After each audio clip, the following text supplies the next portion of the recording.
You're listening to NUFC Talk Radio, the voice of the Toon Army. Live daily on the website, on YouTube, and on every online radio directory. NUFC Talk, the voice of the Toon Army. Hey, good evening, good evening, good evening.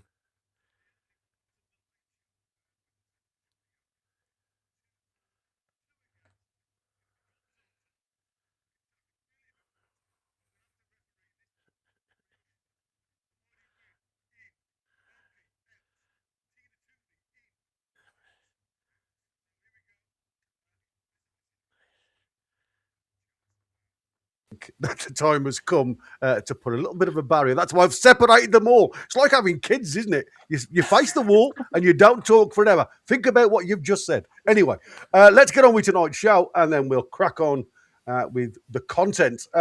Welcome to everybody watching across all the platforms. Thanks to everybody that works in the background, does an amazing job.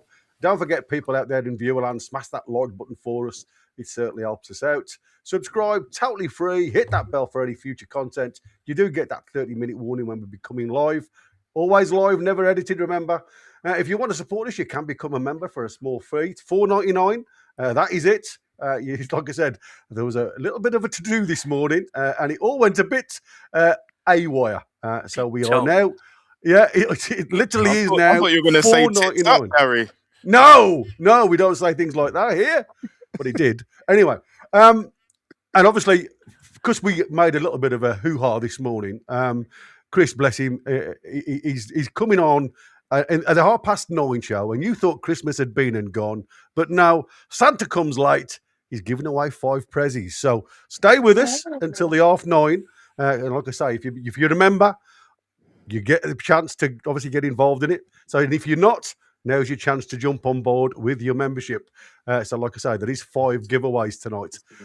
If you've got a question for any of us in the panel, then throw a Q in front of that question. It just helps us highlight it in the chat. Again, apologies if we don't mention all of it. We do our best. But again, we have that much to talk about. There's always lots of banter. So if you do want to guarantee it, then use the $sign. Throw us a NUFC Talk Super Chat, and that will guarantee your messages read out. And anybody that becomes a member during the show, or anybody that gifts them out there, will also be thanked as we go. So, ladies and gentlemen, post the 4-3 edge of the seat thriller on the... I suppose it was literally on the day that we heard of King Kev getting a bit of bad news, if I'm honest with you. It became somewhat of a Kevin Keegan game, didn't it? It was certainly much of those. You can score 3 because we will always score 4. I always remember that finger-pointing message that Kevin Keegan put out there. And I must admit, I don't know what it's like up in the northeast, but down here in Warwickshire, it's snowing and it's very deep at the moment. And I'm going to tell you exactly what a one-armed fisherman would say. It's that deep. It really is that deep. So it was, like I said, it is crazy. You guys spoke post-match when you were your usual jovial self, coming in and talking all about the match. Was you surprised at the way Leeds entered that game? I was, because I think everybody was expecting them to come with a lower block. Yeah. And they didn't. They didn't at all. They just said, have at it. And they did very well.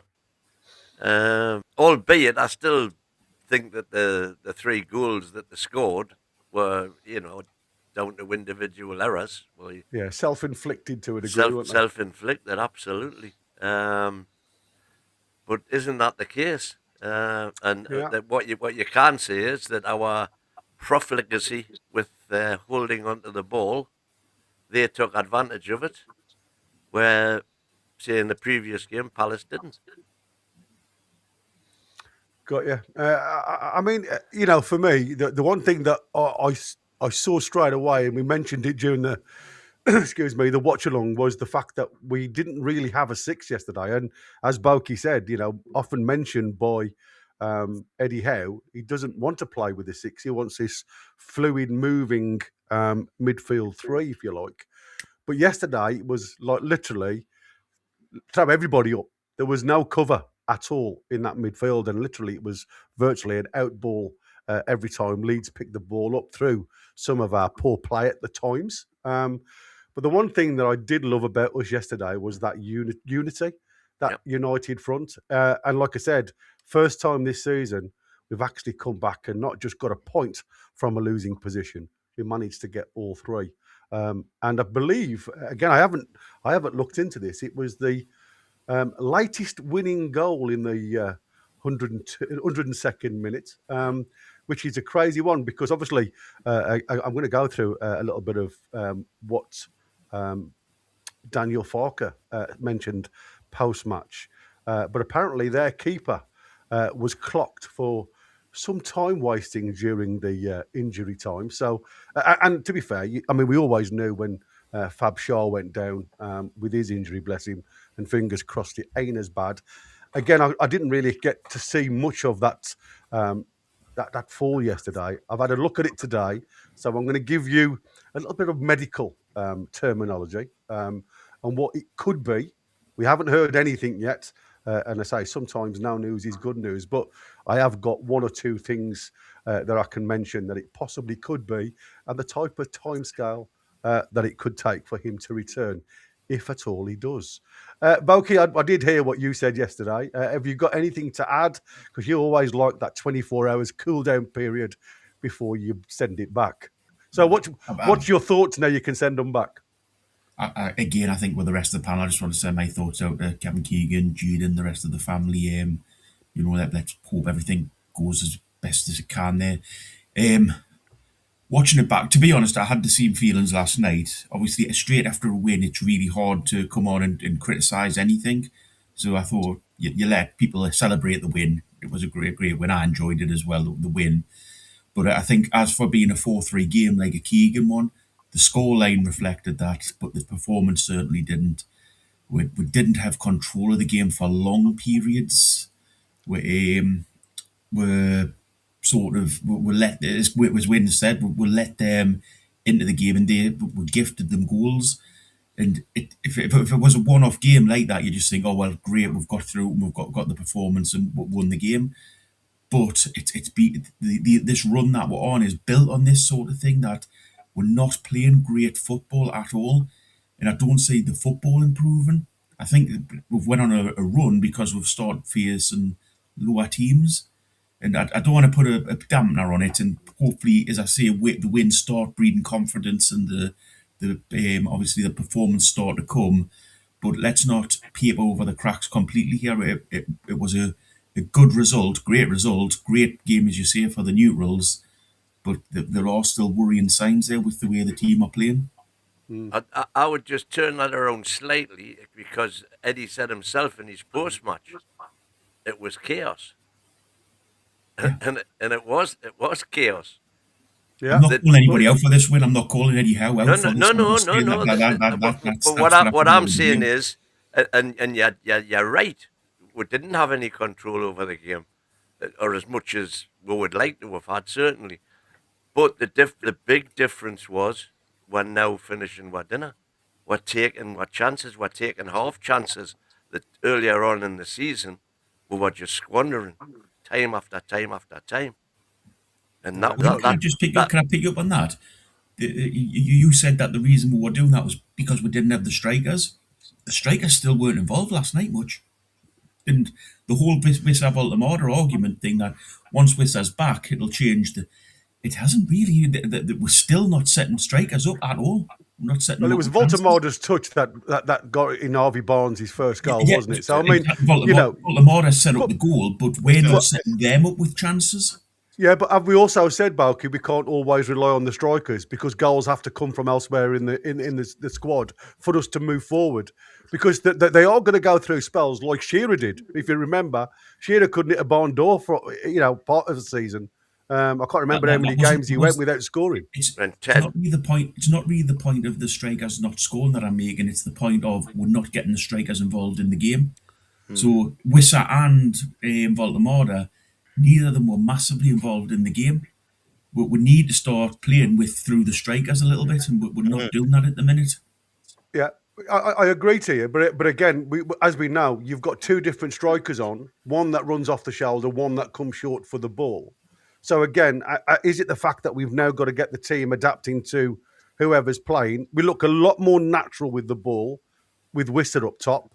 Our gameplay seems to change somewhat when Voltemada's up there, and that ain't nobody else's fault. And I'm certainly not giving an excuse for anybody here, but I do think sometimes we look awkward at times to try and find that correct pass, because we know sometimes that Voltemada isn't going to get on the end or beat that defender as much as the likes of Whistler is. So certain balls have to be delivered. And again, as much as I thought Harvey Barnes was our best player, and I'm sure the lads are going to have a deep dive in that later on. For me, a couple of his first crosses from that right-hand side didn't actually give us any opportunities to throw bodies at the ball. Do you know what I mean? And I think that is our problem sometimes. It is just that lack of quality in the final third. And again, I think we come from two different strike forces, and we do have to adapt our game accordingly. And I just don't think at this present moment in time we're fitting our game to Voltemada as good as we can be. But I still think he's a gem. I still think he's one of these players that will get better after a season in the Premier League when he's really got, a little bit of time under his skin in the Premier League.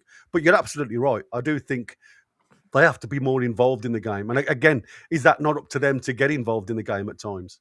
Because I do think they can go missing themselves at times. We said that about Isak, didn't we? As good as he was in front of goal, sometimes he just wasn't involved in the game himself. He just couldn't be bothered at times, hands on hips type of attitude.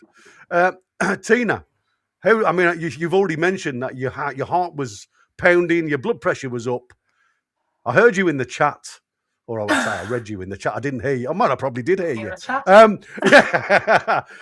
What was your thoughts about the game?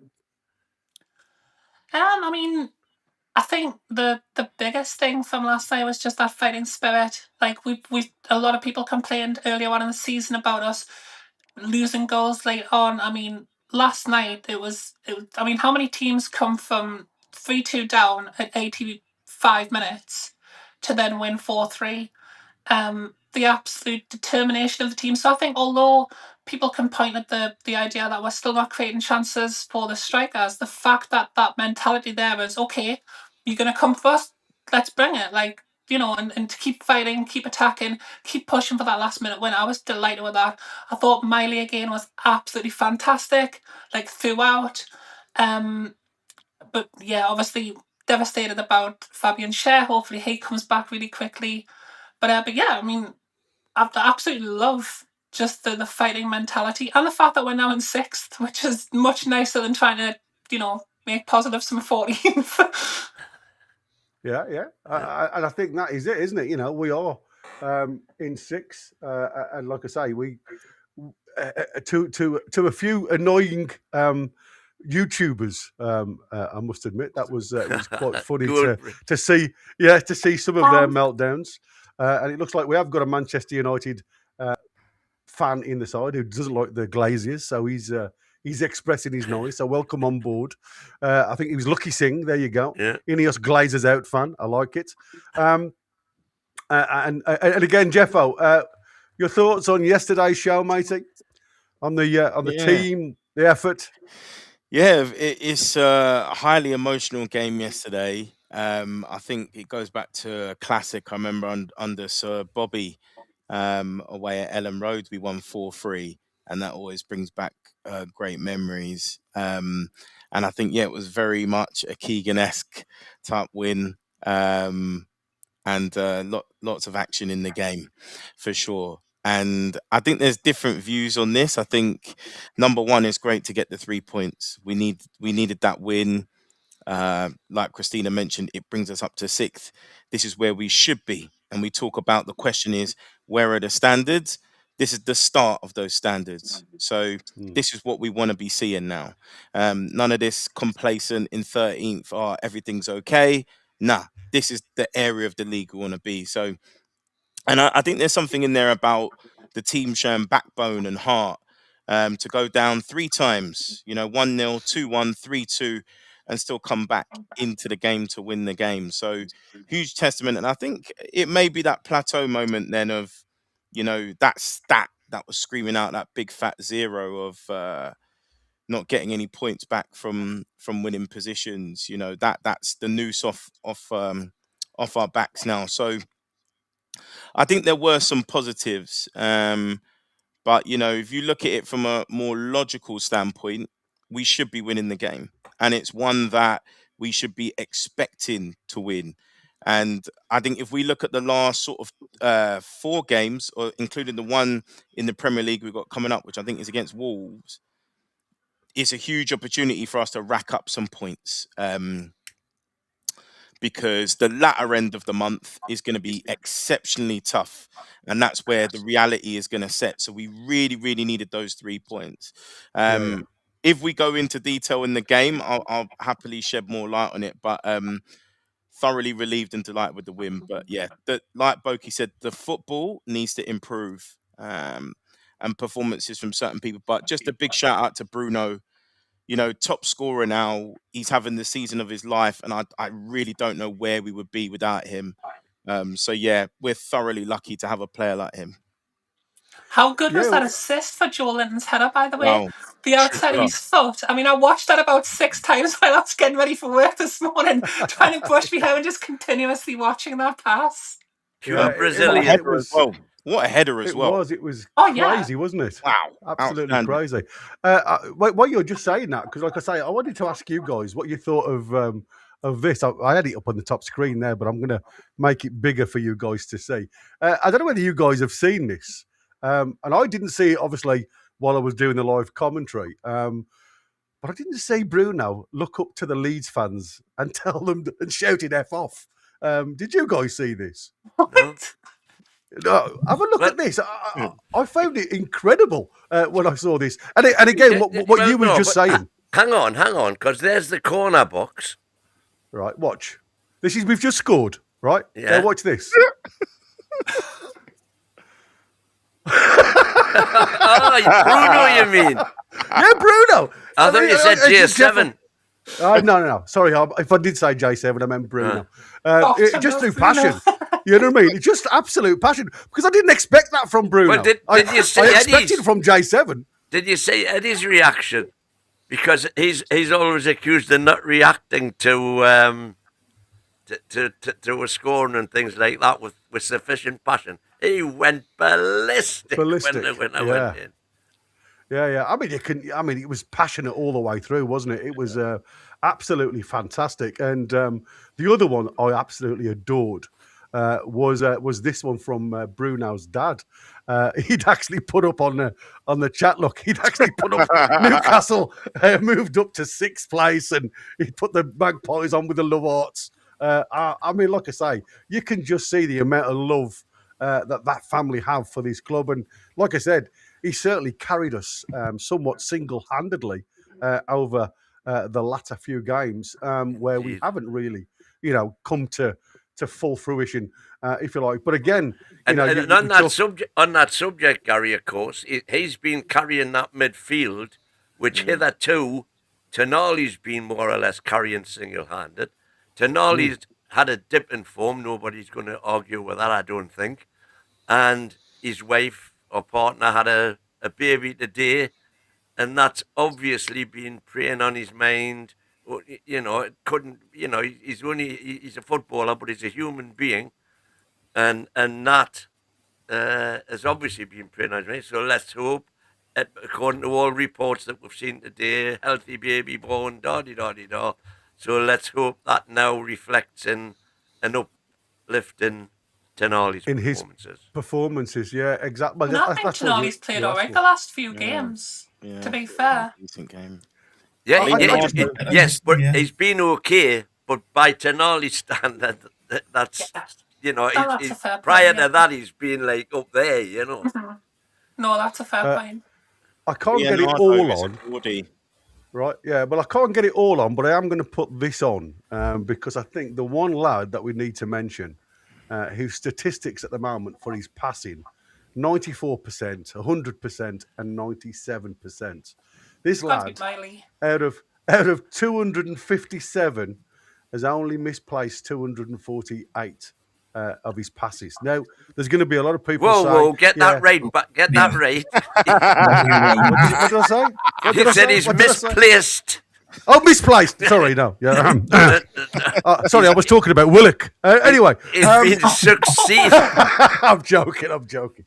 Come on. No, he has successfully passed. See, there you go. I can always trip myself up when I want to. Successfully passed. I mean, Miley has been outstanding over these last few games. And, you know, if nothing shows me now that this lad lives, breathes the colours of Newcastle. Yeah, he's a local lad. Yes, he's academy through. And again, you know, there's not been many academy players. Anderson, and it was a point listening to Michael and Ian, who did their review and player scores today. When you look at this lad coming through the academy, they reckon that he's better than Elliot Anderson. I mean, even Jack Cunningham from Talk Sport said exactly the same. He believes that this lad has got a bigger future than Elliot Anderson. Higher ceiling. And I think, you know, I said when I first saw him starting to play, and I'm thinking to myself, you know, he's got a bit of a Bellingham around him. He's going to go far. And again, when he starts on that trajectory, unless Newcastle can do what we are trying to do, I can see a lot of bigger clubs coming in for this lad. For me, he's the ideal six that releases your fullbacks, does the Neves type of role, sits in between the two centre-backs. And it doesn't matter where he played yesterday. You know, he moved from right back into centre midfield. Sometimes it takes you a while to get your brain set on where you were going. Then he slots into central defence. And again, didn't look out of place in any of those positions. It's a special player, that. And also, by the way, did you hear Eddie in the post-match saying that he's played centre-half in a lot of the training games? Does it not show well the lad's mentality as well, that he's been shifted around places, and wherever he goes, his head doesn't drop, or you don't see any petulance or anything for him. He just goes straight in there and tries to give 100% in the position he's being asked to play. You know, that's a sign of a great footballer, in my view. I do worry about his education in terms of, I think he's so good and he's so talented. What we don't want is for him to become a James Milner, where he becomes a sort of utility player. And what will happen is his powers start diminishing. Jack of all trades, master of none. Yeah. And for me, I think it's unfortunate. Again, it's not a personal thing. I think he'll thrive better in a 4 in midfield. And for me, he's more of an attacking player. And there has to be a bit of boldness where we switch to a 4 in midfield so we can get the best out of him, but not just out of him, the rest of the team. I think shoving him in at right back, that can only continue for so long. You know, once the fullbacks are fully fit, they'll need to slot in. He's not a right back. So, you know, I think he can play in midfield. He should be playing in midfield. Yeah. But it's a testament to his ability that no matter where he's been put, he's still been able to perform so well. But I do worry if it carries on for too long, you can affect a player's development, particularly at such a crucial time where they're still learning in the game. So for me, that needs to change at some point, hopefully at the right time going forward. I'd like to see him a little bit further forward. I mean, he tries to, on the right side, he is overlapping, he is inverting, but we've seen those touches of quality historically. I still remember that assist for Joe Linton against AC Milan. The one for Isak against Chelsea. Get the boy in the middle near the box. He's an attacking midfielder. So hopefully, you know, common sense will prevail and we can accommodate the boy in midfield, because at the moment, he's undroppable. But if you ask me, if Tino and Hall are fit, we need to be playing our fullbacks at fullback. Yeah, I've got some breaking news regarding Fabian Schär. He hasn't broken his ankle. Apparently, according to Keith Downey, hasn't broken his ankle. He was stretchered off last night. The Swiss defender was in tears, but the tests show that there was no break. And then it goes on to say, bear with me a second. However, the 34-year-old is likely to be missing for an extended period, with the severity of the damage to ligaments still unknown. Obviously, his contract's up in the summer, so Eddie will give an update on his news conference tomorrow morning. So there you go. There you've just had it breaking from Keith Downey. He hasn't broken his ankle, but there is no real sign yet whether there's ligament damage or not. And like I say, I have got some information if it is ligament damage that we can go through in a moment. But again, let me just go back to the Miley thing just before I go any further. These are the last 4 games for Miley, and these 2 home and 2 away matches. So against Man U, he had 80 out of 84 passes correct. Against Burnley away, 45 out of 48. Against Palace, 100%, 59 and 59. And against Leeds, like I say, last night, 64 out of 66 passes. So total of 248 out of 257, 96% pass average. So that is some stats. Like I say, for anybody, never mind a 19-year-old player. That's some going. So let's. But while it's on the cards, then let's get into the Fabian Schär situation, because like I say, I didn't really get a chance to have a look at it yesterday. Had a good look at it today, and the way it looks from the angles that I've watched, the turning out, which is what you roll the ankle outwards when you land awkwardly. The body weight is on the bent leg, as you can see, and the foot is forced outward, which is an externally rotation. The stress goes through structures above the inside of the ankle, not the outside ligaments we usually think of. So this often is described as like I say, an external rotation ankle injury, outward roll under load. So it's what they call a high ankle mechanism injury. So when you look at it, it's syndesmotic is sprain. So again, that's easy for me to say with Wynn's teeth in. The most common with an outward rotation. This affects the ligaments that holds the tibia and fibula together, which is obviously just above the ankle. So again, as we don't know what's happened, the key structures is the anterior, inferior tibiofibular ligament, the AITFL, the posterior, inferior tibiofibular ligament, and then there's the interosseous membrane, which also can do lots of damage. So quite serious. These ligaments stabilize the ankle during twisting. Damage causes pain with turning, sprinting, and pushing off. So you can see, as a footballer, these are all things that where you get a lot of problems. The biggest thing with this one, it's a slow healer. So if it is anything to do with this could be, several months, I'm going to say. Because like I say, there is no, especially with the 34-year-olds, we all know as you get older, the healing process gets slower. And this is just one of those things. Classic signs is obviously pain above the ankle joint, pain twisting outwards, difficult acceleration and changing direction, swelling in and around them. It will be minimal at first, so hence it's booted, so you get the protection. So it's what we call price protection, rise, ice, compression, and it's all about limitation, the swelling. But again, the scans won't confirm anything until there's minimal swelling around the ankle. So that still may be a couple of days away before we do get the full known action of that. But again, when you look at it, if I just have a quick look on the type of sprains that you can get, so you get a mild high ankle sprain, which is roughly 2 to 4 weeks. That's when we trip down a curb or something like that, turn over an ankle. The moderate syndesmotic injury is 4 to 8 weeks if it's a moderate one, and that looked a little bit more to me. And then if it's a severe with instability, and again, I was worried when they put the boot straight on, and I believe there's reports out there now saying that he exited the hospital with a cast on. So that tells me it's more of a severe with instability, which will be 8 to 12 weeks, unfortunately. If there's no surgery required, so if it's not a complete tear of the ligament, because if it is, that's 3 to 5 months. There you go. There we go. So, I understood at least 4 of those words. Yeah. Ankle being one of them. We have pain. Got it. Yeah. Yeah, absolutely. I have shared a few in the chat, Win, if you want to go through a couple of the starred ones before we move. I think just a quick one, just to sum it up for Lance in the chat, talking about the Latin words and everything. Basically, mate, he's got a knackered leg. He's got a knackered ankle. We've got, fantastic knowledge on that, Gary. I'm actually super impressed. That was actually the most amazing analysis I've seen a YouTube football pundit give of anything. Well, I've only spent 30 years. That's why I changed my career from football into medicine. So I have got a bit of it behind me. I had a feeling you had a little bit of experience in it.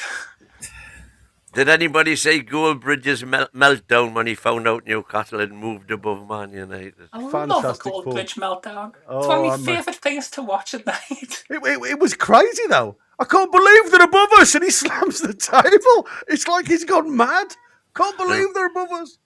Lynn, God bless her, says, Steve, I've been here. Someone was asking her where she'd been hiding because I hadn't seen her comments. Unfortunately, she lost her mum just before Christmas. Yeah, bless you, So Lynn. she's been Thoughts are bless with you, you. sweetheart. Condolences, Lynn. And Kim Kang singing KK was special. Cheering me eye time. Yeah. Very absolutely. special. We needed a big reminder of big hearts and spirit. If Barnes is Newcastle's best player, should he be going to the World Cup in place of Gordon? I think you want to watch this space personally because I've heard reports that he's great auntie or something once had a Scottish Terrier, so he qualifies for Scotland. Oh, bless you. Can you play for Scotland if you had a Scottish Terrier? No, you can't. That's But wrong. he has got Scottish links, though. I wish I would have had 5 minutes great before I asked grandparents or questions something, on the Scottish channel. grandparents. When did you not watch Leeds' last 6 games? Low block, my arse. All I was doing, Steve, was saying what everybody was commenting on before the match. I must admit, Were we going to be able to break a low block? If you look at the amount of goals that Leeds scored, I did the breakdown of their previous 7 unbeaten games, and that scored 11 goals, I think it was. No, scored 12, conceded 11. Their press was fantastic in the first 30 minutes. Excellent, mate. We Yeah, really excellent. struggled. I mean, when we put the team out on the sheet, I mean, again, when you look at the way they play, and like I said, what he's just said, what they are very good at is anticipating a square ball, and they are direct runners once they pick that ball up. And we said when we were doing the preview, if you like, on Tuesday, that the fact that we have got to be very careful. And again, I mentioned the word chaos because every game that I've seen, it is literally, treading on that anthill and they just run. And for me, what I was wondering and what I didn't expect was how long they would last doing it. Because as Wynne said previously, 3 games in 8 days is a lot for. We see our team, often go 20 minutes and then we're against the wall, aren't we, for a little bit. And to see them do what they did yesterday as a unit, I thought was spectacular. No wonder they'd gone 7 games and some tough teams in them 7 games as well, unbeaten. That's right. Oh. We're I was going to say, how good were Aronson's finishes as well? Like, both of his goals were actually worldies. Like, I would love Newcastle to sign him. Like, I knew he was going to be a threat, but the goals that he scored, I was like, who on earth is this guy? Yeah. I think at times, Christina, when you watch matches, you have to be careful because sometimes players do have good games, but then you watch them for the rest of the season and they're absolutely shocking. So, like when we signed Alanga. Exactly. Yeah, exactly. Yeah. Kim Camps will put up before the most important thing was the spirit. The rest is up for discussion. Captain Bruno Borky was the one who said a couple of months back we have to get goals from the midfield. And now he's whinging because we're not giving the forward service. Yeah, you're right. Tell you what, though, I would take that fighting spirit that we showed yesterday. That would take us a long way. If we can show that every game, I'd be happy with that, even if Waldemar has to drop into the centre circle every time just to pick up the ball. If we play with that passion, that's a lot. Yeah. Passion. Kenny's just need to have proper tactics. Kenny's just reiterating what Borky said. Summed up, he's got a bad leg. Yeah, absolutely. We need to Tonali, see if he's got any connections with Milan and their famous oxygen tent. Yeah, exactly. Well, we're supposed to get. I think we've got a cryo one now. Yeah, we've got one. Yeah. So, like I say, he should. But again, I'm not saying it's going to be one of them. His age is going to be his most thing against him. I do apologise if you hear my King Charles Spaniel puppy in the background. She's having a bit of a meltdown, bless her. She must be a Man United fan. She must be. Fancy a Change says Bruno is the best player at the club by miles. Every season he's been here, it's not even close. Did Schär get to the World Cup? Are they in the... No, Switzerland No, out. so Switzerland are out. That's, well, one, not a good... Had he not retired anyway? He had retired from international. He'd retire from international. I didn't know, to be honest. Yeah. Richard Smith says, what happens if Schär's contract isn't renewed and he's still injured and it expires? Did Newcastle still have to cover his wages? Or is that insurance kind of thing? Well, when his contract expires, Newcastle don't have to cover his wages. However, that there is a precedent at Newcastle for doing so. They did it with Longstaff, didn't they? They did it with Longstaff and they did Matty it Longstaff. with Matty Longstaff and they did it with Paul Dummett. Surely we'd give him at least one more year, though. Just to stop me kicking off with him, if nothing else. But surely, with what Schär's shown that he's still capable of this season, we don't just be like, okay, well, thanks for the few years there, Schär, off your pop. Like, surely we extend that. Christina, well, I know it's horrible, but if we're becoming a bigger team, you have to have a ruthless. big team mentality, ruthless, and just say thank you very much for everything you've done, but your contract's up, you've been injured. You know, you go. It's horrible, and it's not what I would personally want to see happen. But if you're a big team, that is what will happen. They'll just say thank you and goodbye, basically. Unfortunately, Not so sure. We'll see. If this is the end of Schär's playing career for us, he might come back as a coach. He has a degree in sports.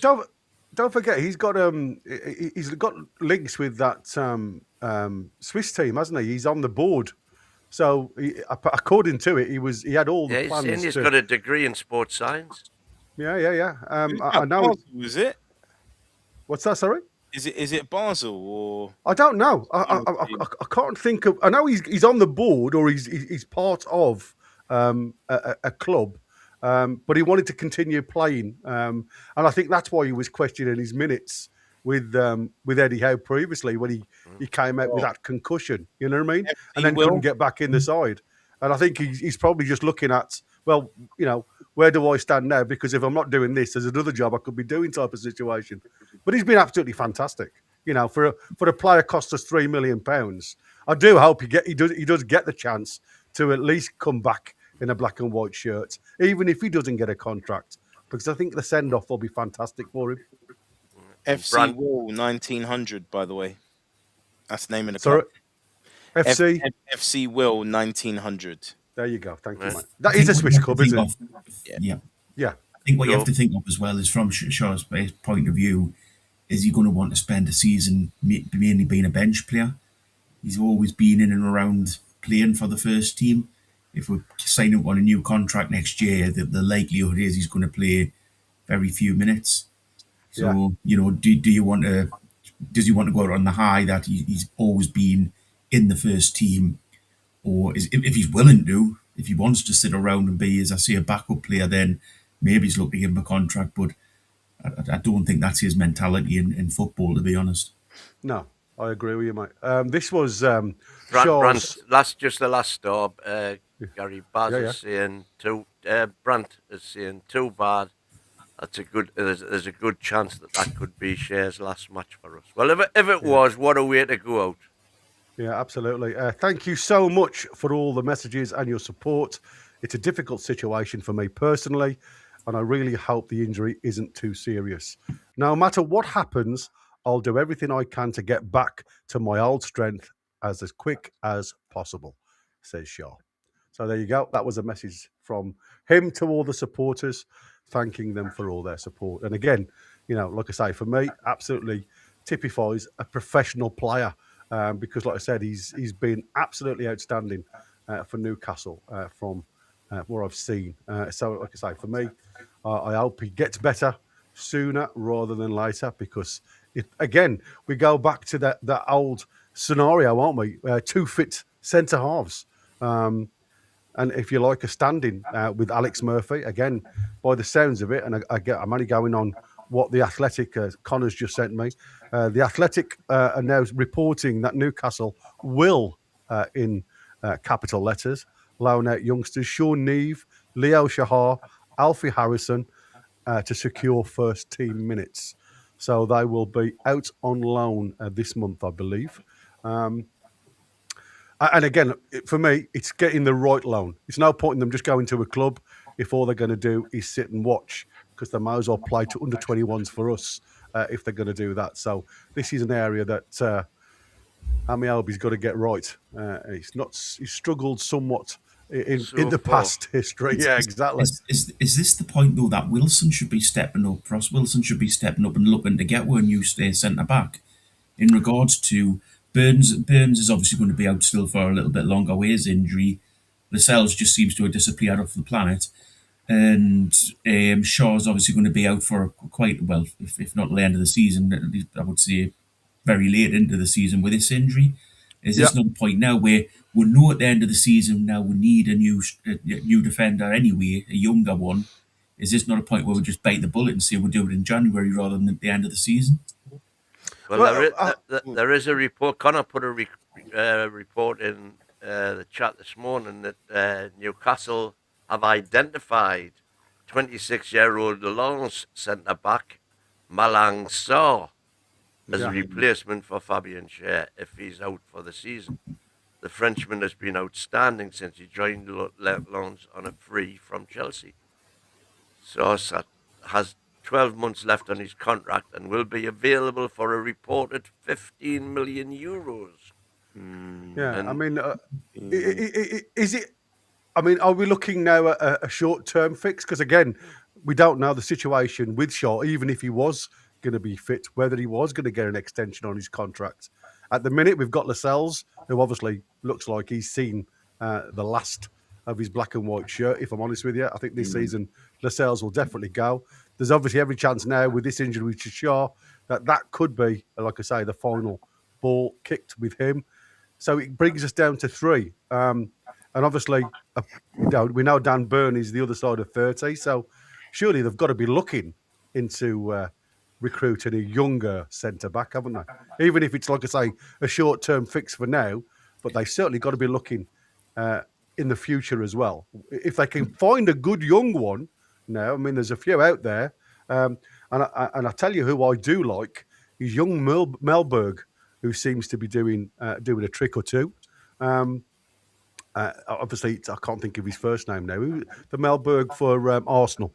It's his son. Oh, Olof Melberg. Olaf. Yeah, Olaf. Olaf's son. Yeah. I'd seen... What I think we don't need to do is get into the situation where we're using... I don't want to start using Miley as a centre-back as well now. So we've got to not get into the situation where that lad's just getting, as Jeff said, put around the team to cover positions. He's done a great job for it right back, and it probably has helped his development a little bit defensively. But he needs to be getting back into midfield now that Tino's back. So I think whatever we do, we need to look to buy an actual centre back, not try to develop Miley into another position that's not natural to him. I've seen that. Obviously, Joe White has written. Cute. So cute. Can you take us 5 off screen and just put the dog on? We got a show stealer. We got a show stealer. Indeed, she breaks my heart. The only trouble is she was trying to pinch my croc, and my toes are still in it. That was the problem. Give her your toes, Gary. Should have said. Oh, exactly. I'd heard that obviously we were interested in the left back from Toulouse who could play centre back, but unfortunately, apparently he's had an operation on his knee. Apparently, it's not a long-term thing. I think he'll be meniscus, isn't it? I think so. I think apparently he'll be all right in about 6 weeks. And I don't know if the club would take a risk on still signing him because it's meant to be quite a minor operation. But obviously, Joe White has returned to the club. Obviously, he was playing a lower level. But I know Eddie has spoken about him before in terms of admiring him. I don't know if he'll get any game time. Has the time come? We've all been talking about Alex Murphy playing left back. He has played, I think, a game or 2 for us at centre back left channel. Could it be worth taking the risk there? I don't know. Or could it just... He was on the bench yesterday, though, mate, wasn't he? For me, it was a simple fix for me when I saw Schär go down. Just bring Alex Murphy on. It's like for like. But then when he brought Miley into the fix, you have to start asking the question: what is going on with Alex Murphy? Is it the fact that he just can't cope with the physicality of the Premier League? Do you think? You know what I mean? I don't know. Well, if he thought that, he wouldn't have him on the bench. Maybe. Well, I mean, he did play at Bolton. Obviously, I know League 1 or League 2 is a different level, but the EFL was known. When he was there, it was 2, wasn't it? League 2. League 2, yeah. It's known to be very physical. And I saw something on Twitter today that us, along with a host of other clubs, are quite interested in Charlie Cresswell. England under 21 international. It does fit Eddie's fetish of English players. So I mean, I don't know, but it wouldn't surprise me if we went in for him. I think he's also Toulouse as well, so it wouldn't surprise me because it seems like apparently we were linked to Restes, the goalkeeper, as well. So it feels like we've been scouting Toulouse as a whole. It's interesting that the 3 players linked are those in the back unit. So I don't know. There could be something going on there. Lance has just asked a question about is Semenyo cup tied? No, he isn't. Apparently, there's been a change. I think it's 6.4. This is the chapter. Apparently now players can, as long as it's for 2 clubs, they can only move twice in a season, can play in the cups for 2 teams, for their second team. So he is okay to play against us on Tuesday. Oh dear. Sorry, Tina, what was you saying? Yeah, sadly.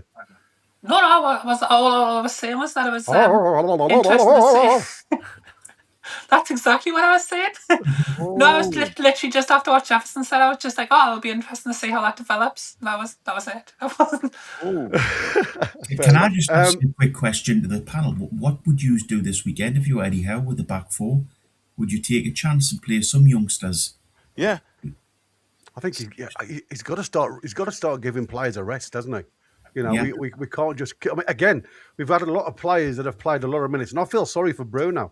He's missed 1 game all season, and like I say, he's carried the can with the minutes ever since. So again, you know, is it not time for some of the other players that we've brought in to roll their sleeves up and start saying, "I'm gonna go out there and perform for you, Eddie"?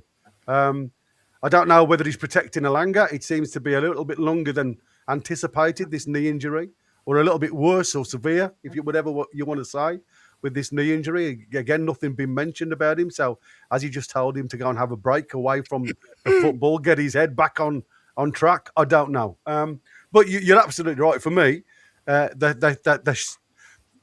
here's one. Do you see the FA Cup as just something to throw away now? Yes. No. We ain't got the squad. Yeah. We ain't definitely got, no. We ain't got the squad. We can't win them all. Yes, we can. Yes, we can. Okay. Nothing to stop us. I do not play a weakened team against Bournemouth in the FA Cup. I think that's a loaded question in regard to asking if we're going to throw the game. I don't think it's a case of throwing any game, but I do think it's a case of we need to look at how we can manage the squad best. And, we're in a semi-final of one cup competition. We're doing great in the Champions League, which we all know the money is fantastic in. If there is one cup that you take, maybe it's not to throw the game, but take a chance with the team in. So, you do make some changes and hopefully it works out for you. But I think if there's one competition you do that in, it's the FA Cup this season. And it's I know the FA Cup's a more prestigious competition, but it's just the way it works out that because we've done so well in the Carabao Cup, you maybe need to prioritise that game a little bit more. I cannot believe Newcastle fans thinking that we are such a big club that we can put the FA Cup into if we get beat, we'll get beat. But I don't think we're not that big a club, man. It's not that we're saying that it's a big club. It's that we're saying that we've got to prioritise what competitions we can compete in. We've got a limited squad win. Remember 23-24, we had the most senior injuries ever recorded in senior football. Do Correct. we want that to happen again? Because we didn't have the squad then that we've got now. It's not an amazing squad right now, Win, to the point where we've got, look at the bench. Tino's Trips is back for a start. We can only rotate so many players, but I think it's a prime opportunity for Sam Alabi, Leo Shaha, England under 18 international to play. Someone in the comments mentioned Pivas for centre back. Completely forgot, because he's doing well in the under 21s team. He can play centre back, right back, and defensive midfield. These guys need to be blooded through. And I think one of the biggest criticisms of Eddie, this isn't just coming from me, it's coming from everyone, because people have been asking me, why don't your coach play youth players? Every team brings on youth players, particularly against us. We have to give these guys a chance in the FA Cup, because, like I said, towards the end of January, we've got 2 Champions League games we need to win. We've got Liverpool, we've got Villa, and we've got a cup semi-final. I think I know that looks way more important to me than at this point in the FA Cup. Unfortunately, it's the reality. We just don't have the squad to cope with all these competitions. And Andy Barwick here. Thanks, Andy, for your 199, mate. Can we risk our only 2 fit centre backs with a semi on Tuesday? Crikey, I'd love a semi on Tuesday, but it's not going to happen. Anyway, what do you think then? I mean, for me, I think we've got to be careful of where we go, and I do think, we've seen wholesale changes come in before for the Tottenham game. 8 changes in the squad, and we've all seen, and I don't know whether Jeffo has, but we've all said that this is probably the strongest side that Newcastle have had for a while, right? I have definitely been one of them that says, I look at our bench these days, and it looks like there's players on there that can do something. It was stellar. Yeah. I mean, there was a couple of young uns on there, but I mean, it was notorious as a good bench. Well, there was only Murphy young on there last night. That's right. There was only Murphy there, but there was still a young un there. And I'm thinking now, because of Schär, that's why I'm saying there is literally 2 fit centre backs in the whole of the squad. We have to be careful going forward, because now, would you say the FA Cup against Bournemouth, who potentially have a weaker squad with a couple of their injuries now that they've got, and obviously they've lost Semenyo, will they be losing or thinking about changing some of their side? Or do you think that they will think that this is the only cup that they've got a chance of winning now, because, they're not going to win the Premier League, and they're not going to go any further anywhere else in any other competition apart from the FA Cup. So I think this is going to be like an FA Cup for them. But what do they take more important? Finishing higher up the league, because that's going to bring them the money. They've got a very, small fan base when it comes to it. So for me, I think they've got a chance of changing their squad up. And I think even if Newcastle change their squad up to a degree, there's still enough quality to compete in the FA Cup. Okay, and I don't mean. So let's define to a degree then. Well, you've just said on the bench, the bench was stellar. I don't need to. That's what I'm saying. Right. There's enough on that bench to bring in. You've got Trips. You've got Trips on the bench, right back. You've got Murphy on the bench, left back, or you can play Murphy left centre back. We've still got Chow and Botman centre halves. Yeah. Now we're saying we'll play those, or we don't play them. Do we play Murphy instead of one of them? Well, that's what I'm saying. Do you risk playing your only 2 fit centre halves? For this game win, do you potentially Trips in at left back if he's fit enough? You keep Murphy at right back. Sorry, Miley at right back, and you pop the other Murphy and Chow into the centre of defence. So you're changing everything up. We all know what Botman's like. He's got a glass jaw, hasn't he? So he doesn't. The Rolls Royce, as you keep calling him. Always in the garage. Always in the garage. Do you make those sort of changes? Yeah, you see, you could bring Trips in, throw Tino over to the left-hand side, give Hall a bit of a breather, But what I'm saying is that's not Shahar. No, that's you don't have to like put... They're like within reason, like within restrictions. Well, because I mean, if we're not going to play Alex Smith, I was objecting to what Jeff was saying, just hide away by putting the likes of Shahar in the lobby. I thought you went too far. Well, I don't think that anyway, because if what Connor's been saying there, that they are definitely going out on loan, they won't be utilised.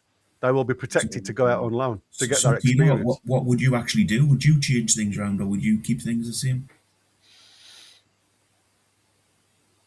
Who was that? Yeah, Tina. Was that me? I thought you said win. Sorry. I know I did at first. No, Tina. No, I'm just asking whether you would change things around or you would keep things the same. No, I would change things around. I mean, I wouldn't make drastic changes, like to where we're playing people who haven't been nowhere near the first team, but I would definitely think, like, for example, so as I've said, we've got 1.5 fit centre-backs, because I'm not convinced that Botman's fully fit yet, and he's definitely not up to like full match readiness. I think if you're not going to play Alex Murphy in this game, when do you play him? Because we've got Premier League that we're now, we're having to fight for every game, and that we're having to like really battle. I mean, look at the last few games. You've got the Carabao Cup. We can't just like, fob that off. We're in the semi-final of that. You got the Champions League, which is now getting into the business end, if you want to call it that. So although I want to see us progress in the FA Cup, if you're going to give players like Alex Murphy a run out,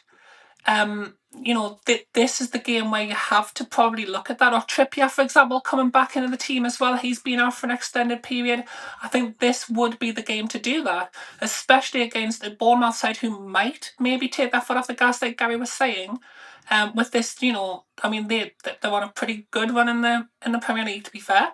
Like, this probably isn't top of their priority list, and I think if you don't put Murphy on for this game, you can't really say that we're going to trust them in any of the Premier League games or in the Champions League. Yeah, well, I agree. I agree with that. I don't object to Murphy getting a run out at all. I just don't want wholesale changes, and there's no need for wholesale changes with the squad we've got. There's need for changes because if we don't, you've seen what's happening with the squad because they're playing so many games, game in, game out. They're getting injured. You've got to remember, Fall's just back from injury. Tino's just back from injury. Botman's just back from injury. Connor's just thrown a 11 at me. Listen to this for the 11. Ramsdale, Trips, Alex Murphy, Chow, Tino, Willock, Ramsey, Miley, Murphy, Song-Soo, and Voltamada. Wow, that's a decent team. That's not a bad team, is it? Actually, a decent team. I forgot about that. Yeah. Forgot about. I mean, look, there you go. Song-Soo. There you go. I mean, I don't think that's a bad team whatsoever. I don't think he'll play it or he'll pick it. But you see, there is options there. But again, what do you think is more important, semi-final or the next round of the FA Cup? Because that's exactly what we're going to be playing for. But I mean, to be fair, Botman, and I think this was NT Lou that said this, and it's a good point actually. Botman will need to play at some point because he needs fitness now. Because he's been out for a while, so he will need minutes. And again, we know he's going to be guaranteed minutes now because he will have to face Man City. But again, do you give him part of the game? I'm sure that's probably in the mindset of them, to try and nullify the first half and then probably make a few wholesale changes at half time, perhaps. I don't know, because they are free hits, aren't they, at half time? So potentially that's what he's doing. 65 minutes. 60 minute, man. I wish yesterday on the sub 60, 65 or 70. I'll be such a rich man. Not yesterday. It was. Is this not done in the past? Exactly. Is this not what we've done in the past with Botman though and brought him back and tried to race him back because we've had problems and brought him back too early and not give him a chance, not fed him back into the team? It's obvious he's not a player that can just come like a Tino and Hall have done great. They've come back from injury and just got straight back in the team and sort of got up to speed. Botman's not that type of player. He needs to have a little bit of time and fed into the team. Or we're doing the same old of, bringing him back too quick. He gets in the team and then all of a sudden he's injured again because we haven't given his body time to actually build up the Premier League standard. But definitely what is the reluctance around youth? Because every team and every manager we've come against that we've played are doing it. except for us. And no one's really answering those questions. And I do think it's another chink in the armor of the manager. I get he's anxious and it's about trust, but part of your role as a head coach is to develop our players and create a route for, I'm not saying all of them, but there must be one or two. And people will say Miley, but Miley was brought in, obviously when we had the injury crisis. He would have, I doubt he would have progressed as quick as he has. But, like I said, we've got an England under 18 international for right back who's not playing. Alex Murphy, when he played in pre-season, he looked competent. This Alabi kid, because I think he's only 16, isn't he? But I think physically they're saying he's like more mature and bigger. That's why he's been playing at, higher under 21s. So we've got to utilize these guys, because I remember Maresca, when they had their centre-back crisis, he played Josh Achimpong.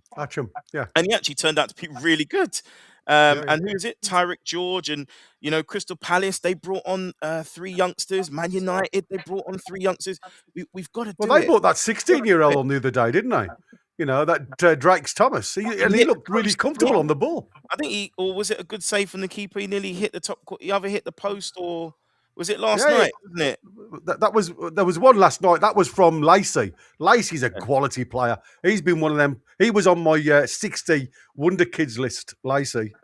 He's a wonderful player coming off that right-hand side. Got a great left foot on him. I'd love to pick him up. But I mean, there's a number of, again, youngsters out there. And if you've only got to look back to, we knew Eddie Howe's been under pressure, with a panel of human beings. We've all said, and I've been one for it, even the mighty win, Eddie needs to go. We just couldn't seem to get out of that unlocked door. But I'm a yo-yo. I play and say to what I see. And I often have that anger in me where I'll just speak as I feel. Doesn't mean that I always mean what I say, unless I say it twice. Then all of a sudden, it's like a case of, for me, the 4-1 against Everton was the ideal opportunity to go and have a look at these boys. They're not going to have a chance to get back into this game. The heads had gone, Everton. Why not then throw them on and have a look at them to see how they can react in a man v man type of situation?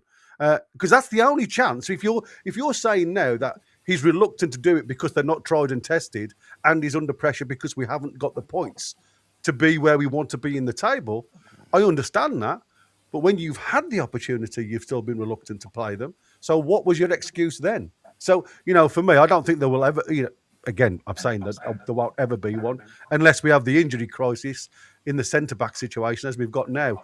And there's only probably, apart from Alex Murphy, there's only probably another one, the Irish lad, and I can't think of his name now. Heffernan. Callum Heffernan, that's the one. Who we signed from AC Milan. Milan, yeah, absolutely. Yeah, again, he's not a player without problems, because he does find himself in no man's heath at times. But I still think he's got enough about him to be able to do a job for us. But again, there's a bit of a change and a bit of difference from playing under 21's Premier League 2, playing your own age group. And even, I often say, you've got to be an outstanding player in your own age group to think about Sean coming Neve, into. Because he scored a lot of goals as well, wasn't he? Was it? Yeah, 10? But he's playing as a 10. He's playing as a 10 in the under 21s. They play a 4-2-3-1 now under this new coach. So again, I think that has been a big problem for Sean Neve coming into Eddie Howe's formation. Even though, yes, he is more renowned for a centre forward, he's not playing as he's a false 9 at times in the under 21s. But again, isn't that madness, by the way, that the under 21s now appear to be playing a different formation to the first team? Surely it should be uniform right throughout, so that every player gets to know the style of player that's required. Agreed. Well, even when I used to do the under 18s at Walsall, under 16s, under 18s when I was working at Walsall. This is back in the 90s, and even then we had down to our under 11s playing the same formation as they would in the senior team. And sometimes it used to throw you because, if they all of a sudden the Walsall senior team went to 3 centre backs, you're like, crikey, I ain't got 3 centre backs to pick from into the under-15s. Do you know what I mean? Because we had such a small squad to choose. But it was really interesting to see. And again, I mentioned before about, is this a little bit of a view into the window of what's happening in the future for Newcastle? Now we've got the likes of Voltemada in. Are we just now being held back because we haven't got that 3rd/4th striker of quality that we can pick from and play? And I think that could be potentially what you see coming next year. I'm hoping so. Is part of this not part of Eddie Howe's thing, though, that in regards to this, we can sit here and talk till the cows come home about playing youth. Let's face it, he's had so many chances over the last 4 years to do it. He's never done it. He's never ever, apart from Miley, he's never ever chucked really any young players into the team for a period or sort of give them a chance in games and cup competitions or anything. Is another one where it's just like his plan B or a discussion where he says we don't have a plan B. We don't have plan B players either, so we don't have players that he can bring, that he wants to try out or bring in. His plan is very much to have the first team squad, and he's tunnel visioned on that as well. Okay. The one that upset me was Cordero. Did you guys see how many fans turned up to his signing at the stadium? That shows you the level of the player, and he's still a youth player. Why isn't he playing for us? That tells you something. He's a top young player. Well, hang on. If he's that good, why couldn't he get a game in Belgium? There was it's a poor loan. We're terrible. That whole recruitment and loan team and everything, they should all be sacked. A lot of them, because they've been ruining our players. It feels like the only players that have had successful loans is Elliot Anderson and Minte. That's literally it. But for me, was 3,000 fans, 5,000 fans, whatever it was, turning up for this young 18-year-old, almost unheard of player, tells you how much he's respected in Spain. So but 2,900 of them were girls, though, mate. You know what I mean? Because he's a pretty young boy. I spotted Christina in the crowd. Is he going to be the next Fabian Schär for Christina? Got an EasyJet flight over. Don't take this question the wrong way, Christina, but will you give youth a chance in the team? Yeah. That's why I said in the team. He said in the team. Yes, I absolutely would. I think, especially, I think Gary touched on it, though, the fact that that Everton game was the chance to do it. And I'm not sure if it's because aren't Eddie and David Moyes really good friends? Did I hear that somewhere? So I was wondering if part of it was like not wanting to seem cocky against him or something like that. But I do think, you need to, players get older. It's just a fact. And as players get older, you need to replace them. There's no point with the investment being there at youth level unless you go on and give them a chance. And as we've seen with Miley, when you do give players a chance, sometimes they turn out to be great. And some of these players, as Jefferson said, are in the England setup already. So if they can play at international level, and fair enough, it's under 18 international level. But Cristiano Ronaldo used to be an under 21s international. Messi used to be, these players all started somewhere. So there's going to be some absolute gems in there that they're already playing against. Well, except they didn't, though, did they? Because, like Michael Owen, when they were that age... I said good players win. Yeah, well, and then you cited Ronaldo and Messi. But I'm saying they never were under 18 or under 21 international. Yeah, they were playing for the first team. Ronaldo was. On Christina's point, Win, how did them players get to where they are now? Because someone gave them a chance. But because their performances had merited getting the chance. But how do you ever move on with any player if nobody in our squad's getting a chance at first team level? You could sit and play for the under 21s for the rest of your life, and the chances are Eddie's not going to give you a chance in the team. So you've got to give people a chance for them to prove themselves. I would say Eddie would be well aware of any stellar talents coming through the ranks, and why would he not give them a chance? What, the guy that played the highest level he played was the Championship? Yeah, he knows a lot about talent, didn't he? Oh, shots fired. At the same time, though, Win has a point. I mean, we don't see them in training. Maybe Eddie Howe's looked at them and just thought, "Oh, these guys are pants. I don't really want them to play." And Alex Murphy, then Shahar's getting on the bench just because we've had the team that's been spending more time in the training room this season. So there is a chance that maybe Eddie genuinely does not think these players are good enough. Yeah, I just think our yeah, I just think, you know, we are literally probably only 3 years into the academy build. So the first lot of players that were introduced into the academy, Ashworth and Mitchell, mainly Mitchell to be fair, are still growing. And again, we've taken a punt on the likes of Harrison coming for £3 million. Now, I haven't really seen a lot from any of those 21-year-olds or they're around about for the under 21s. I've seen a hell of a lot from the 15 and 16-year-olds that they've recruited. That is going to be our threshold going forward. And I think, like I said, when you've got a squad that hasn't hit the ground running first teamers, and again, I'm not trying to give Eddie Howe a way out here, but like I said, sometimes you do have to put a coach's head on. When you're struggling to get your first team to perform well, and your only reliance is a bunch of kids that aren't really setting the world alight in Premier League 2, doesn't give you much confidence to say, have a go. Because you're still trying to knit a team together that have been forced in a couple of changes, if you like, because of injuries at the back. New centre forward because our centre forward has gone and we've had a bit of a swap around. Our right side hasn't been performing particularly well. Our left side haven't been performing particularly well. And to be fair, our midfielders haven't really been firing all cylinders. So sometimes you do think to yourself, I need to get these lads all singing in harmony. I'm going to give them the next game. The next game comes, it doesn't happen. Okay, I'm going to give them the next game. Because there's going to be, as Wynne said yesterday, we are one game away from somebody getting hiding type of situation. When they all click, like we did in the first half at Chelsea, when it all goes right, we look a good side. But how many times have we seen that this season?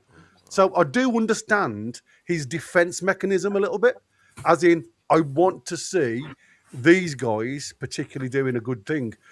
And that's why I said it's very difficult on Saturday. It's a bit like when he was asked about having a plan B that he got so upset at. And he said, no, I want to see plan A working. And if plan A isn't working, we've got to work harder to get it to work, etc., etc., etc. And as regards Eddie Howe only ever having played at second division level, where did Arsene Wenger play again? Because he was a crap manager, wasn't he? You're talking about one of the greatest of all time, Win. You're talking about one of the greatest. Yeah, where did he play? Wenger and Eddie aren't even in the same set. Where did he play? The levels are just, yeah. So the fact that Eddie played at second division level is completely irrelevant. That is a fair point.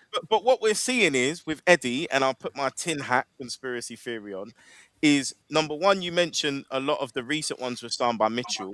They're signed by Mitchell, they ain't playing. Also, the profile of those players, they're more technical. They're not going to fit into his athletic running style. That's something I've seen. I think he really does struggle with those players, in my opinion. But this is where we've run into a few issues, and I'm not the only one that said it. A lot of guests on here have said it. Other pods have said it. The true Geordie, I mean, he's like me, amplified, but we have too many athletes. We've got way too many runners. And I think that's what the issue is. And they're on the image of the manager, because the manager's playing experience was EFL, which is kick and rush, physical style. That's what he wants to play. But it doesn't matter if they can run 12 or 15K a game. They need to be able to keep possession. And I think if we go back to yesterday, as amazing as it was to get the win, you could argue it was a little bit Brucey in terms of, if we're just looking at results and certain players having big moments. The issues that, some of the realist football fans have is that we don't control games. we're just about half decent in possession. A lot of these players who are runners and they're literally, their talent is running up and down and closing people down. They're not the best on the ball. And so we've had to really heavily rely on the likes of Bruno, who is arguably our most technical player.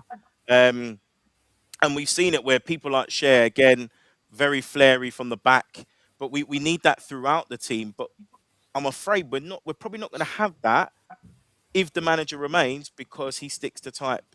Give me runners, give me energy. So again, a great example, Gary. Give me cups, give me Champions League qualification. Gary was in agreement. How much has he spent, Win? How much has he spent?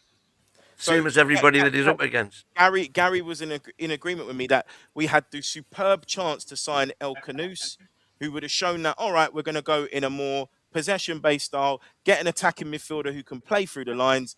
What did he sign? Ramsey, a runner, and also who was Villa's sixth choice midfielder. This is the problem. There's a real lack of ambition. I won't wholly blame him. I will also blame his nephew, because the recruitment team are shocking, and I'm happy Wilson's there. And I'm going to keep reminding people about this. I will go over the same points so that the dreamers eventually... Ad infinitum. Right then, here we go. Two things that I would mention, though, just in response to that. I totally get your point, and you've made a very good point there. But Eddie Howe also signed Lewis Hall, who's super technical. And also, the man that he's most recently signed, Nick Walter-Mata. I mean, Walter Messi's definitely not a runner. He's absolutely a technical... Tino Livramento. I was going to say Livramento as well. I mean, some people could say he's a bit of a runner because he's a bit of a workhorse, but definitely a technically gifted player who we bought because of his technical ability. Like the few things that he'd shown at Southampton was him being able to control the ball, jink past the player. So although we have signed a lot of athletic players, which does suit Eddie Howe's, well, up until the start of this season, that pressing style, there have been some very technically gifted players who we've signed. And just because you're athletic does not necessarily mean that you're not technical. Are you saying Tonali's not technical?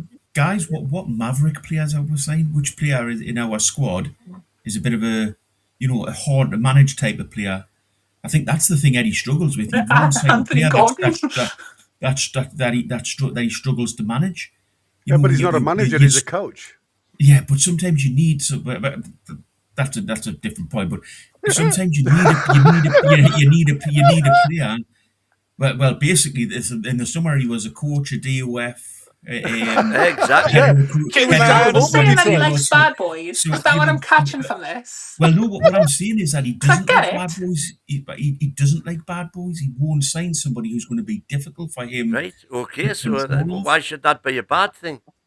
Because sometimes you need that type of player in your squad. You need somebody who's going to rattle things up a little bit. It's like if you go into a workplace and everybody's exactly the same, you're looking for a profile of person, and that profile is everybody's Magnolia. I'm not saying all players are Magnolia, but everyone's Magnolia. There's no difference between anybody. It doesn't work, especially in football. You need characters, and in this team, what we need is somebody who will come out on the pitch and do something different, and that's what we haven't got. Yeah, I agree. I mean, I've just put the teams that played yesterday on the screen there, guys. And we know Semenyo's not going to be in there. Semenyo's not going to be there. No, absolutely. We know Semenyo's not going to be there. But the one lad I wanted to highlight for them, which for me, if I was Wilson now, I would go and throw a little bit of money at, and that's Krupi. This young lad, for me, has been an absolute breath of fresh air. I watched him at Lorient during his stint there, and again, he was from Bournemouth. He moved to Lorient, then to Bournemouth, then back on loan. So he's been at Bournemouth for a while. So he played 51 games for Lorient between 23 and February 25, scoring 15 goals. Wow. Last season out on loan, he was 13 in 13, and this year, back from loan, he's played 17 times and scored 6. He's averaging around about the 7 mark in his games. Again, he's a type of player. in and around the box, anything from 20, 21, 22 yards, he'll just strike the ball. He seems, it feels to me, and I've said it before, it feels to me very much like a Shearer type of player. He's very head down, put your laces through the ball, but he's generally on target. He's certainly one to watch on Saturday. We're not going to go back to Bournemouth for players, though. That would never do. I'll tell you something now. They've picked up a gem with this kid. They picked him up from Lorient. Again, B team. Played 18 games, scored 9. 51 games, like I say, in his return on loan and come back with 15. But for me, it was last season.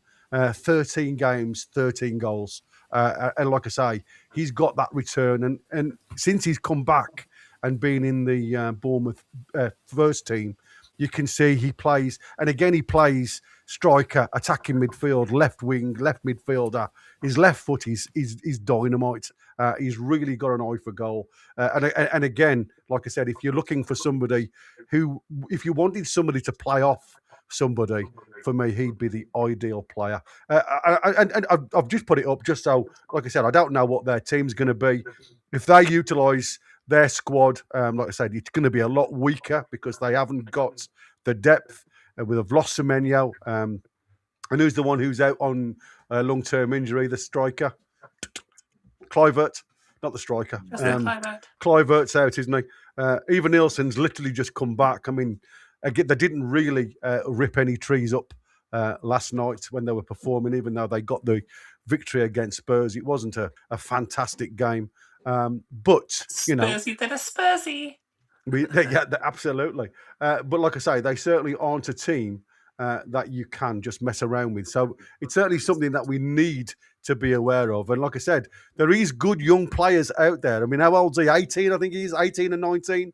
And again, it shows that if, again, we look at Wilson now, Ross Wilson, who seems to be pushing Eddie down towards the younger profile players, Boadi, I quite like if you're looking for a defensive midfielder. These are all players that can cost you in and around 30 million quid. They're not expensive. I love Decat as well. Like I say, I love Melberg if you're looking at a replacement centre-back. Again, somebody who profiles very well. But again, this is futurising the club. It's not here and now.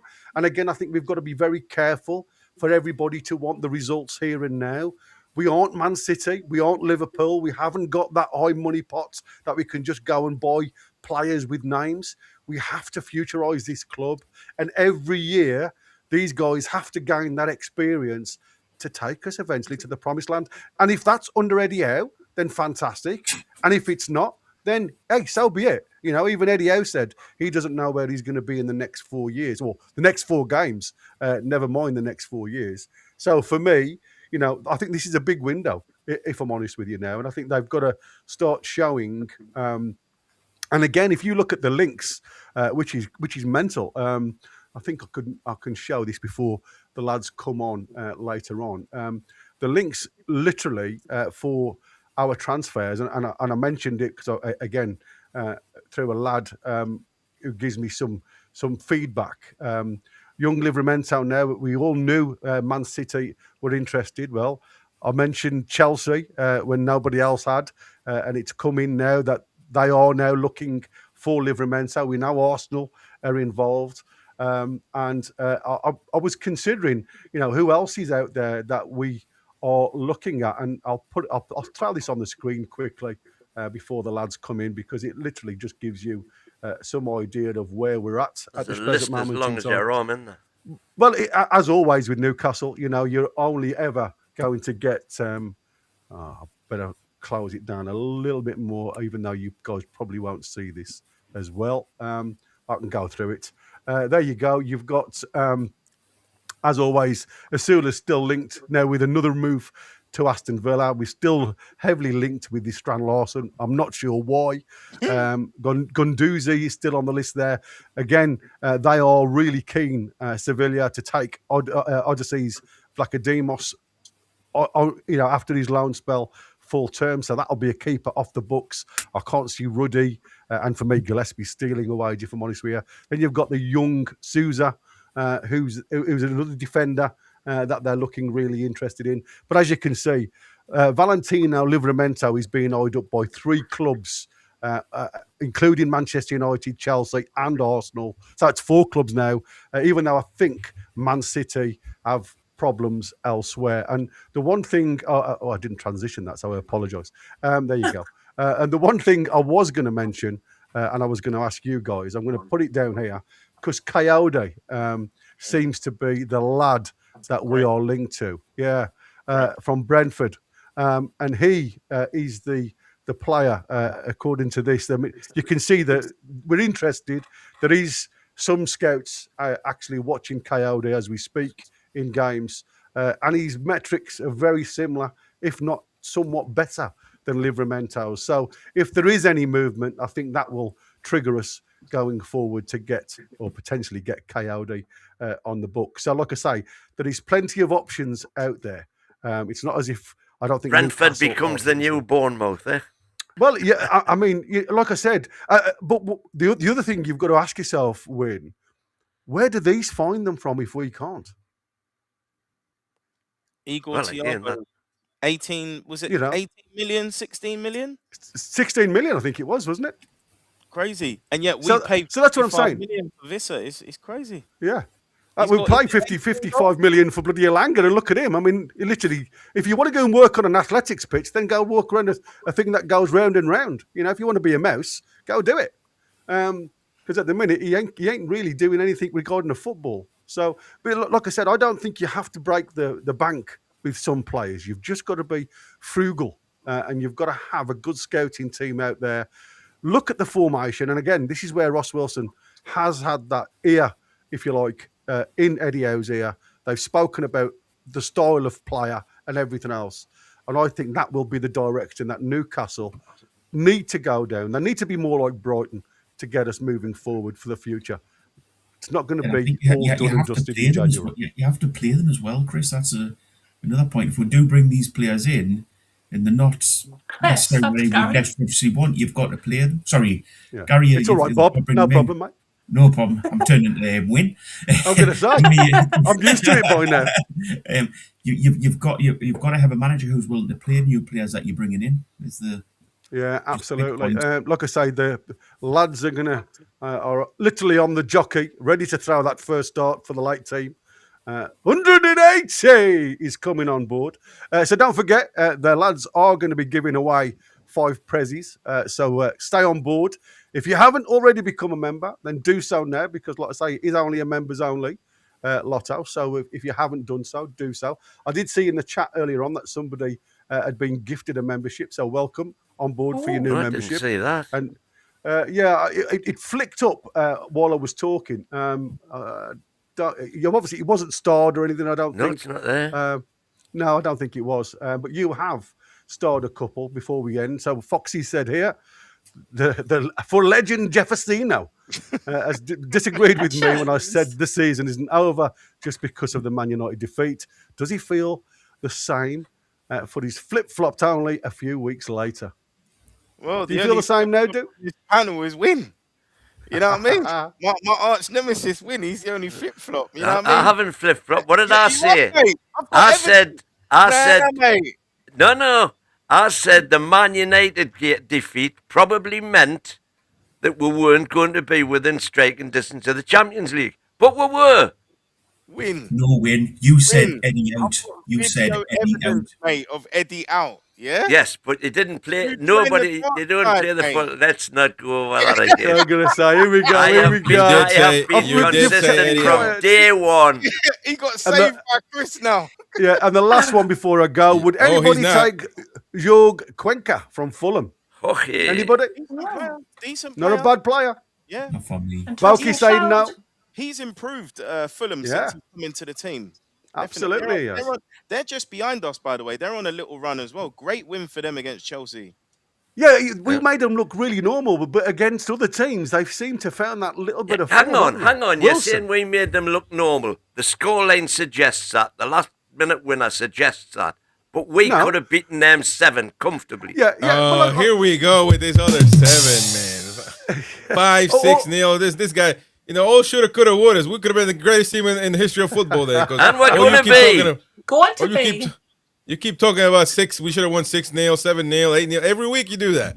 Like, it makes no sense, man. This guy. Anyway, Christina, give me time. I'll work on you. You'll turn to the dark side. No. Take it easy, everybody. Thank you for tonight. Results. All about results. See you tomorrow in the presser.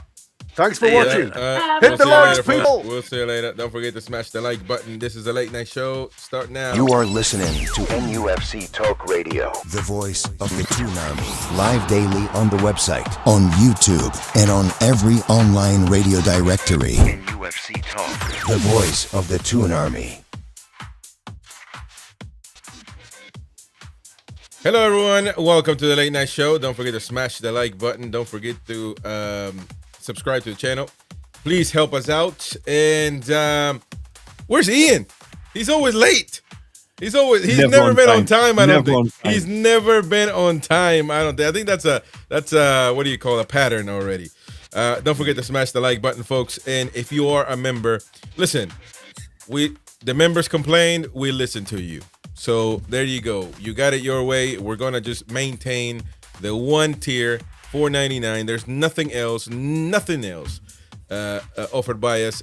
NTTV Plus, $4.99. The only one membership that we got. So there you go. You're gonna get all your perks, of course, and be able to win 5 prizes tonight. 5 in token of appreciation for all of you. 5 memberships. 5 gifts all for you. So in a moment, I'll tell you what. How about we do one now? Before we even start, do you guys want to do that now, or what? And you know what? Yeah. Right now, we got 5 to go. So, what we're gonna do is briefly, while we do the what do you call the giveaway, we're gonna briefly turn the chat for members only. That way, only members can, obviously win the prizes, because we want to show that we appreciate you, that we value you, and especially the ones who've continued their membership and continue to support the channel. The ones who voice their opinions and still are members of the channel, we appreciate you very much. So quickly and in a hurry, we're going to turn the chat to members only, and then we're going to return it to the way it was. So don't worry. And right now, everybody that's a member, we're going to give away a Tonali keychain first. Just going to start small. Tonali keychain right now. Nothing crazy, nothing big. We got good stuff. We're going to show you after this what we got for you.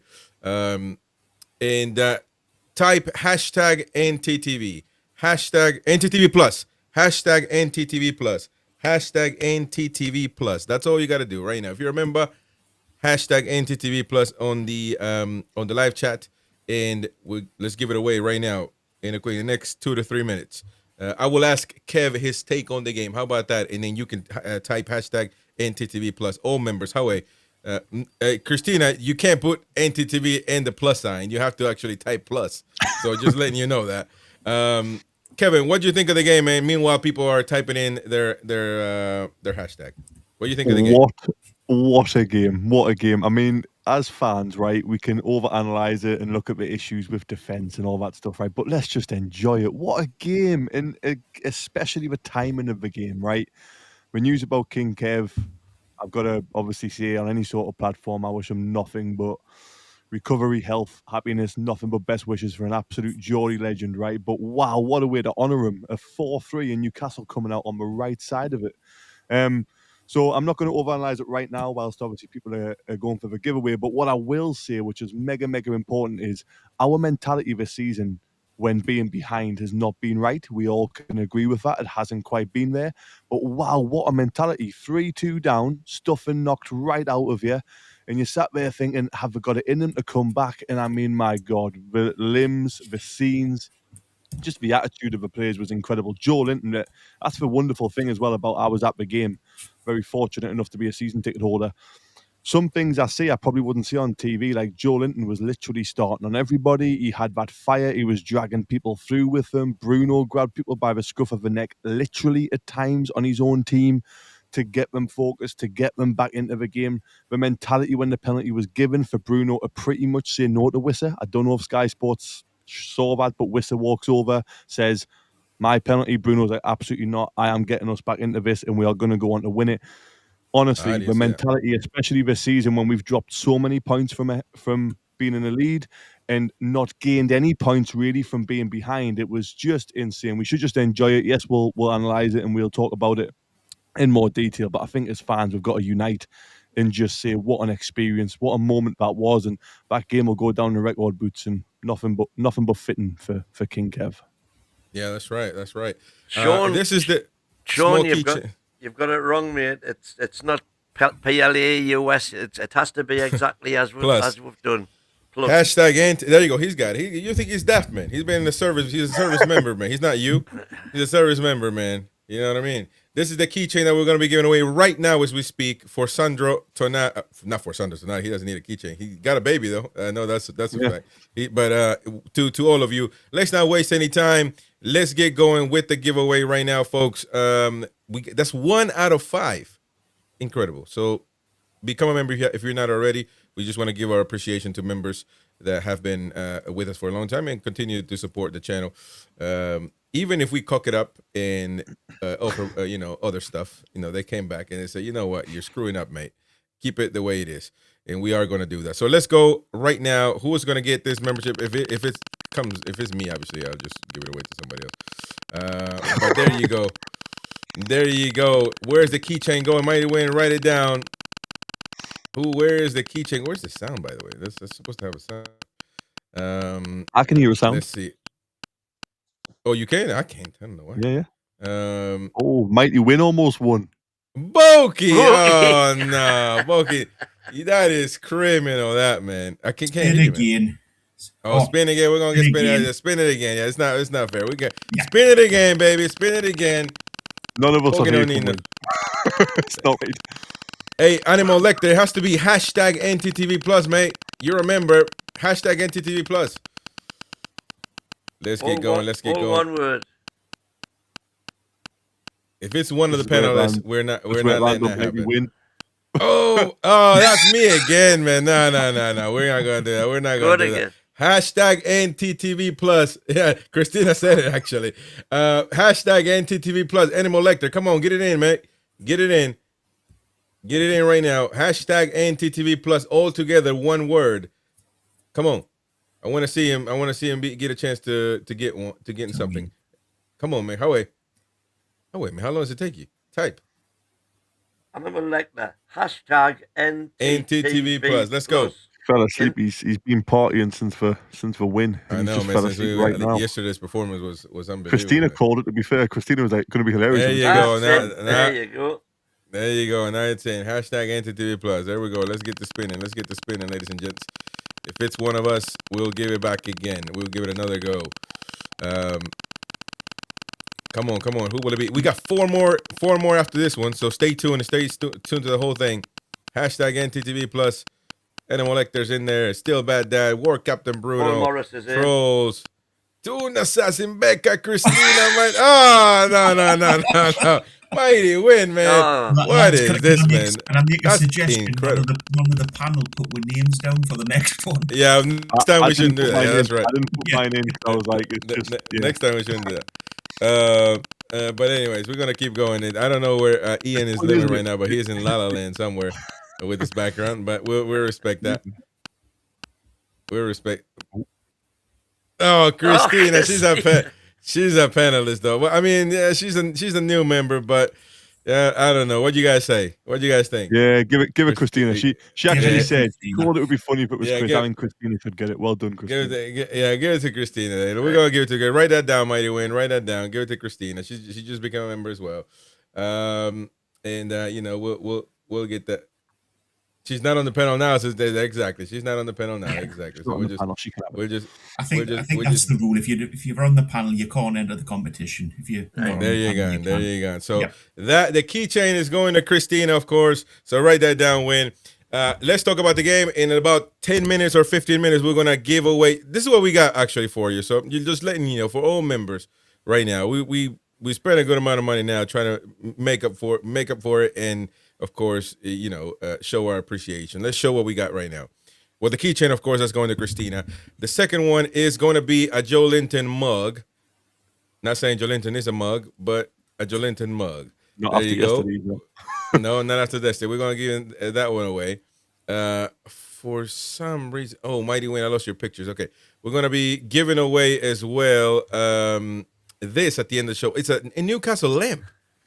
A Newcastle lamp. By the way, all these are low in stock. So for whatever it's worth, a Newcastle lamp. It's not one of the cheap ones, by the way. So Newcastle lamp. We're gonna give that away as well. Mighty Wayne, you had a what do you call it? Car pennant and car air fresheners. Yeah, all in one. All in one. And we've also come on, man, get going. And we've also got the 125-year club gift box. That's a good one, actually, because that's actually old school. And it says on the picture, what does it say on the picture? What does it say on the picture? Exclusively created for members. Exclusively created for members. Isn't that? I thought that was appropriate. Appropriate. And in there, you get the official, if I can just get it out of the box. See, can we pop one up on the screen so we can see what it actually is? Because all we can see is the lamp. We're gonna try to do that right now in a second. But yeah, we're gonna give up that stuff, and of course the gift 125-year booklet, which has got all these fabulous photographs in. And that's actually valuable. I told Wayne we can't give it away. You gotta give it to me, and so. But no, that's pretty good. That's a pretty good one. Because that is official, old school. And the whole thing is the official gift box with a wallet as well. Yeah. So that's pretty good stuff. Leather wallet. All right. For all members, so if you're not a member right now, consider becoming a member. You get a lot of shows. You get the Once Upon a Time podcast. You get the player scores after every match with Ian and Michael. You can watch every show that we have on replay. There's a lot of stuff you can enter the tournament, the prediction tournament. There's a lot of stuff that you get for members. So enjoy that and become a member right now if you want to participate later on. We still got 4 more giveaways. Anyway, let's start talking about the game yesterday, folks. Ian, what are your takes on the game? If people haven't watched the player scores, let's get your takes on the game, mate. And put your mic closer to your mug. We can't hear you. Nope. We can't hear you at all. Like it's not even plug it in. It's not even connected, I don't think. It doesn't look like it's connected. Maybe disconnect it and connect it again. Maybe that'll fix things. It must be connected because it's lit up. Well, it may be, but it's not. The system is not picking up. Maybe you need the. I don't know. We need a technician. Anybody wants to apply for NUFC Talk TV technician role? Now's the time. We need a technician for sure, man, because it's not showing up on there. I don't know why. But anyways, meanwhile he's sorting that out. Oh, there. No. There was a brief. Oh, there it is. Turn the gain up on the bottom. Yep. Is that it? Turn it up on the bottom all the way. Are we there? There you go. That sounds loud. Ooh. That's better. There you go. So what do you think then, Ian? What do you think about the game? You were at the game yesterday. Yes, I was euphoric for the last 10 minutes and bloody frustrated for the rest of the game. I was tearing my hair out. It was a wonderful game to watch, obviously, but living through it, we just were a pace off it. Leeds were brilliant in the first half an hour. Thought we were unexpectedly got back into it, and then the referee showed his colours. I mean, it wasn't a sniper in St James's Park. He would never have made it off the pitch. I mean, I don't. But yeah, I mean, it was fabulous, and it wasn't fabulous. We were. There's glimpses that we've got it, but then watching Chow give the ball away the way he did. I mean, that was crazy. It was the worst of the worst this year. Was in that. But I mean, of course, by the time we got to the end, and Bruno took his penalty, and there was 10 minutes of injury time, we're all right behind it. And then to actually score that winner was the most ridiculous game I've ever sat through. I think insane. Forest was quite quite worrying last year, but this was a different thing altogether because we pulled it out of the fire. We didn't really look like we were going to get ahead. Well, That's what I thought. Yeah. I just thought Miley, Joe Linton, and Barnes, of course, were the three that got it for us. Miley is incredible, isn't he? I know I've listened all day to everyone talking about being a great fullback, centre back, and central midfielder in the same game, and he is. It's like seamless. He doesn't look out of water in any of those positions. Incredible what you'll get when a player wants to play, regardless of what. When a player is a team player, when a player. To be honest, I would try him in goal instead of Pope or there you go. Ramsdale. But isn't it? I'm telling you, isn't it incredible how when a player wants to play, it doesn't matter where, but he's gonna give his all for the team. He's probably just about as tall as Pope now. Unlike other players that we may have encountered, and that is the question of tonight. Surely, Harvey Barnes must never not be benched. Must never not start actually for this team. Right? I mean, that's the question, really. I mean, what else can he do to be trusted once and for all? I mean, what else must he do? Continue to do what he's been doing, which is performing at any moment given time that he's at any chance he's given, as opposed to other players who don't. Nothing against them, they just don't. So why can't he? What can he do to be able to be that guy starting day in and day out for Newcastle United? What else? He's just got to keep on doing what he's doing. Oh, really? He's got to start. So the moment he has a bad game, he needs to be chucked off. I think for Barnes, the big thing is consistency in it. Like he's got.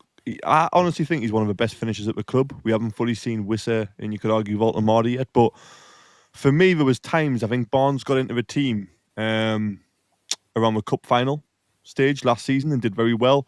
Gordon actually struggled to get back in after the sending off against Brighton. But this season, Barnes kind of got in earlier on in the season, but there was nothing really there. He got a couple of goals, but if he doesn't score, it feels like he doesn't contribute. However, recently when he's come into the team, he has been getting assists as well as goals. That's going to help him more. But I think for the next, yesterday for me gives him at least 2 or, well, not 3 games. That's way too many in football now, but it gives him 2 games grace. I think even if he has a shocker in his next game, he stays and he gets another chance for one after. But the thing I would say about yesterday's game is, yes, he got 1 goal, and yes, he's got a couple of assists now. But yesterday, did you see his run back to make the tackle? Yeah, on the halfway line. Well, no, it was nearly on our box, and that you don't see from him, or we haven't seen from him before, and we saw that yesterday. And that for me, was what he's always missing in his game, because if you weren't getting the goals and the odd assist, you were getting nothing, because he didn't have, for me, the work rate and effect on the team that Gordon has. Yesterday he had that, which was why he was man of the match. By the way, I forgot to announce quickly. Ian, by the way, I sent you a link that you wanted. What was it? Toon Assassin, welcome to being a mod of the channel. So appreciate you for all you do. So you're going to be a mod, and as you wanted. And also, Colton Connor, you want to be a mod. You've been begging for it. You seem to be a balanced guy. As long as you maintain that, you'll be all right. Let me know, Colton Connor, in the chat if you are there, because I can only do it. I can only make you a mod if I see you there. Not because of me. I have to click on your name and make you a mod. So let me know when you get on the chat. But interesting, Kev, because I'm going to take you to task now, because it feels like you were saying, of course he's not going to get dropped next game. That's insane. That would probably he'd probably get booze on the stadium or close to it if it happens. However, you're already setting up a timeline, which I do understand, and I do agree that in football, 2 or 3 games is a long time. 4 or 5 guaranteed 10 games is a long time. However, there is a player or two that gets played no matter what. So where is the, the consistency there? Where is the, where's the common sense? Where's the balance? Where's the treating everybody the same, if you will? Because there's a player that for a whole year has been so inconsistent that gets played no matter what. I agree with you about Gordon. I think Gordon probably does get too many starts personally, but I think if it was, it's not down to me. I wish it was. I wish I was in Newcastle United's hot seat. I'd still come on this channel, by the way, and have a exclusive interview.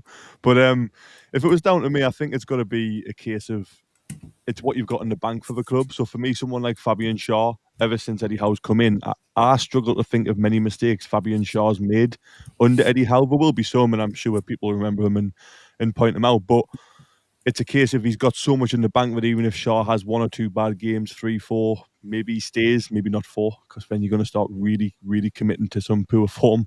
But I think Gordon probably has had too many starts. I think Barnes hasn't had enough. But I just don't think you can guarantee Barnes 5, 6 to 10 games. I think it's too risky. It's too, if you say to him, you're going to play the next 10 no matter what because of yesterday's performance or because of what you've already got in the bank. It's a case of you got to adapt, and I think as also Barnes won't be the best fit for every game. He was unbelievable, by the way. I don't even want to criticize Barnes. I used to criticize Barnes on previous podcasts I've done. I was talking about cashing in on him at the start of this season, so I've got to hold my hands up and say, look, unbelievable this season. He finally looks like the 35, 38 million pound player we thought we were getting. He finally looks like that this season. I think before that there was flashes in purple patches and periods, but not a lot of consistency. This season, he looks like he's finally that player we thought we'd signed 2 years ago, 2 or 3 years ago.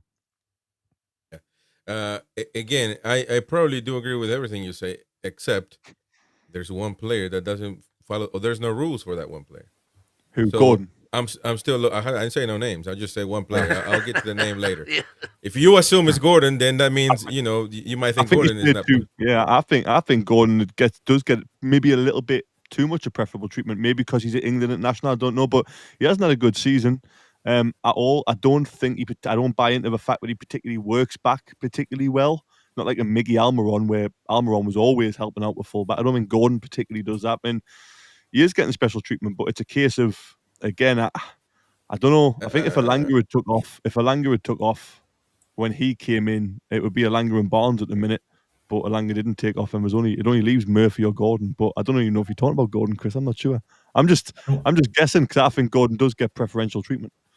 Exactly. There you go. Picking on Kev, but again, largely in regards to that, do you think Barnes last year was in the team when we had that run of games when we went on that run? Yeah. So do you not think maybe we need to play him based on that a little bit, because we seem to play Gordon for no reason when he's rubbish? But do you not think Barnes maybe needs a chance again?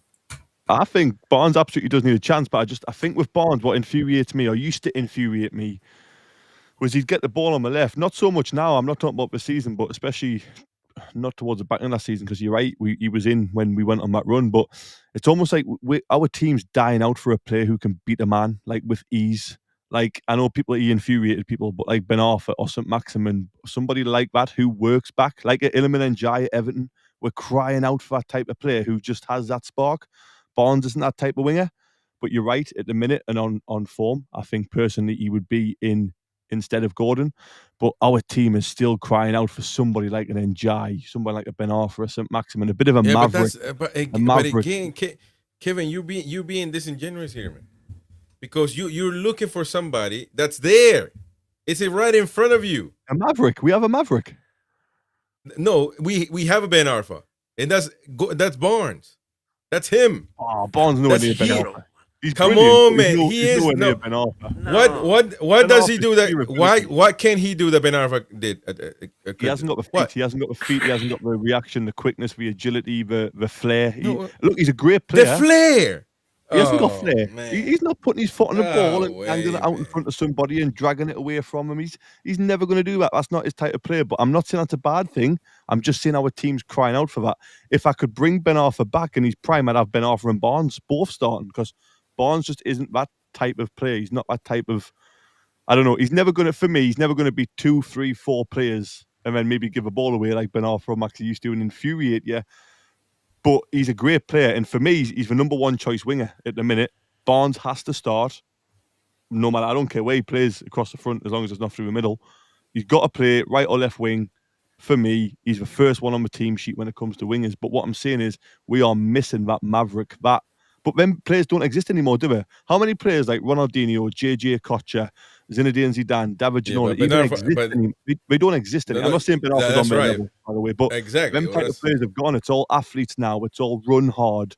It's all use your strength and use your power. That's what the game has turned into. But I would love to see an old-fashioned maverick. And I think, personally, probably only Iliman Ndiaye would be close to that type of player and work hard enough to fit into Newcastle's team, because you've got to think it's great to go against somebody like Ben Arthur if it exists, but he doesn't work hard enough for the team, so he wouldn't get in. So you need someone like an Ndiaye who, again, I would say, I'm glad to say I'm getting some likes in the comments. People are saying you cannot compare anybody to Ben Arthur with Flair. Yeah, I think Cunha would have been close. But you guys are looking at how fast he can run. That's not a footballer, man.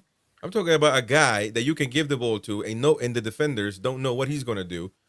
They can't expect what he's going to do, and that's Harvey Barnes. You give the ball to Harvey Barnes.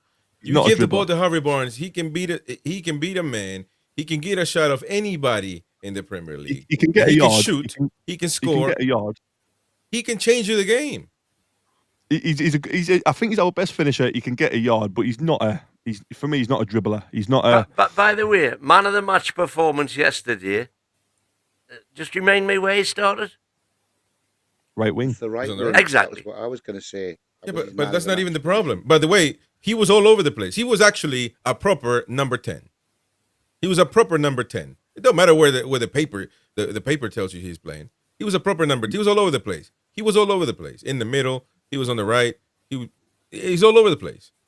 So he's a type of player that you got to give freedom to. And listen, you go figure it out. You know what I mean? He's not a type of player that you tell him, you got to do this, you got to do that, No, give him the ball and figure it out. Create madness. That's what Harvey Barnes is. In which case, it doesn't matter where he starts. Yeah, but you got to put him. But exactly. But the point is, he doesn't. Don't you understand that the point is he doesn't start? He will from now. But he will from now on. We've seen this movie before, man. This is not the first time Harvey Barnes has fixed Newcastle United's problems. Come on, let's not lie here, man. There was a period, if you remember, when Barnes got lots of, not last season, but this season, when Barnes got some starts and didn't really affect the game too much. And it was like he'd get the ball and he'd go backwards and sideways, and he didn't really have that. For some reason, he wasn't going past anybody, and I was a little bit like, oh, what on earth? He's come off a bench, he scored goals, I think it was in the Champions League, and then he got a couple of starts in the league. He didn't really quite do it, and I was like, what is the difference? Because for a long time, I thought he was probably a super sub. He was great coming off the bench, but didn't look fantastic from the start. So this is another opportunity for Barnes. Unbelievable performance yesterday from the start. Doesn't have to do that every time, obviously. It's an unfair expectation, and it's just never going to happen. Otherwise, he'd be the best player in the world. But when he does get starts now, he still has to keep contributing. Doesn't have to be assists or goals. I'm personally not too bothered about the player statistics. It's more, I can use the eye test a lot more than anything else, where is he trying to go forward all the time or too much, or is he maybe going backwards too much? It's another opportunity for him, but we can't also just forget that there has been times when Barnes has started. Granted, probably not as much as he should have, I agree. But there has been times he started where I thought he's contributed nothing to this game. But I hope this time he grabs it, because I want him to. I really want to see him succeed, and I really want him to become our number one winger. Yeah, pick up on that point quickly. You're right. There has been times when Barnes has been out of games, and that's the same for all players. But you are comparing him to Ben Arthur. I completely agree, they're different players. But Ben Arthur had a lot more games where he was completely out of the game. He started a lot of games where you thought to yourself, we're getting absolutely nothing, and you were just waiting for that moment of magic from him, because he didn't really contribute anything else to the game. Whereas I think Barnes is a lot more sort of a workman type player. He will always contribute something at some point in a game. So he's not like a one-off team player. Yeah, one-off game player. I think it has changed. I think it's impossible to compare, because, like I said before, them players like Ben Arthur, I'm not comparing them to bloody Zidane or Ronaldinho, anybody, but them players just don't exist anymore. There's hardly any flair players in world football. I can only think of Yamal, potentially, who would be one. Dembele is not, he is flary, but he's not like a skillful dribbler. He's a lot of pace, isn't he? So Yeah, it's a different time to compare, but I think Ben Arthur's time, he didn't have any competition. I think he had Sylvian Marveau for competition, so he was always going to play no matter what. Whereas Barnes, unfortunately, regardless of what we think of him, he does have an England international who plays in the same position as him, who he has to keep out the team. I think he should keep that England international out the team, personally, but that's the problem for Barnes. If he does have a couple of quiet games, you've got someone who's probably going to be going to the World Cup on the bench, and it's a case of he's probably going to come back in if he doesn't contribute. I think it's the all right on the right. Go on. I don't know why you're so quick to get Gordon out of the team. I mean, did I say Gordon out of the team? High bar for himself. Chris is on fantastic form tonight, by the way. He's still a much better winger than Langer or Murphy has shown us recently. I think last night. No doubt about that. Gordon kept his left-hand side. Barnes came on to do a man-of-the-match performance on the right wing. Why change that? That's got to be the first way. There's nothing in that, but you either you guys don't want to see what I'm saying, or you're just trying to put the trash under the rug and go on like it was another day. The problem is, and has been, that there out of the two players, Harvey Barnes this season on the bench most of the time has been one of Newcastle United's most important players and clinical players. I agree. And he's the one that gets benched. I agree. So can we at least admit that it's a bad decision for Eddie Howe to bench him as often as he has? No.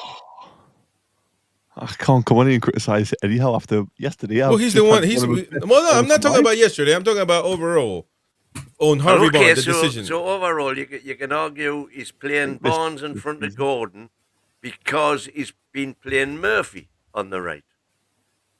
And Murphy's stats are impressive as well.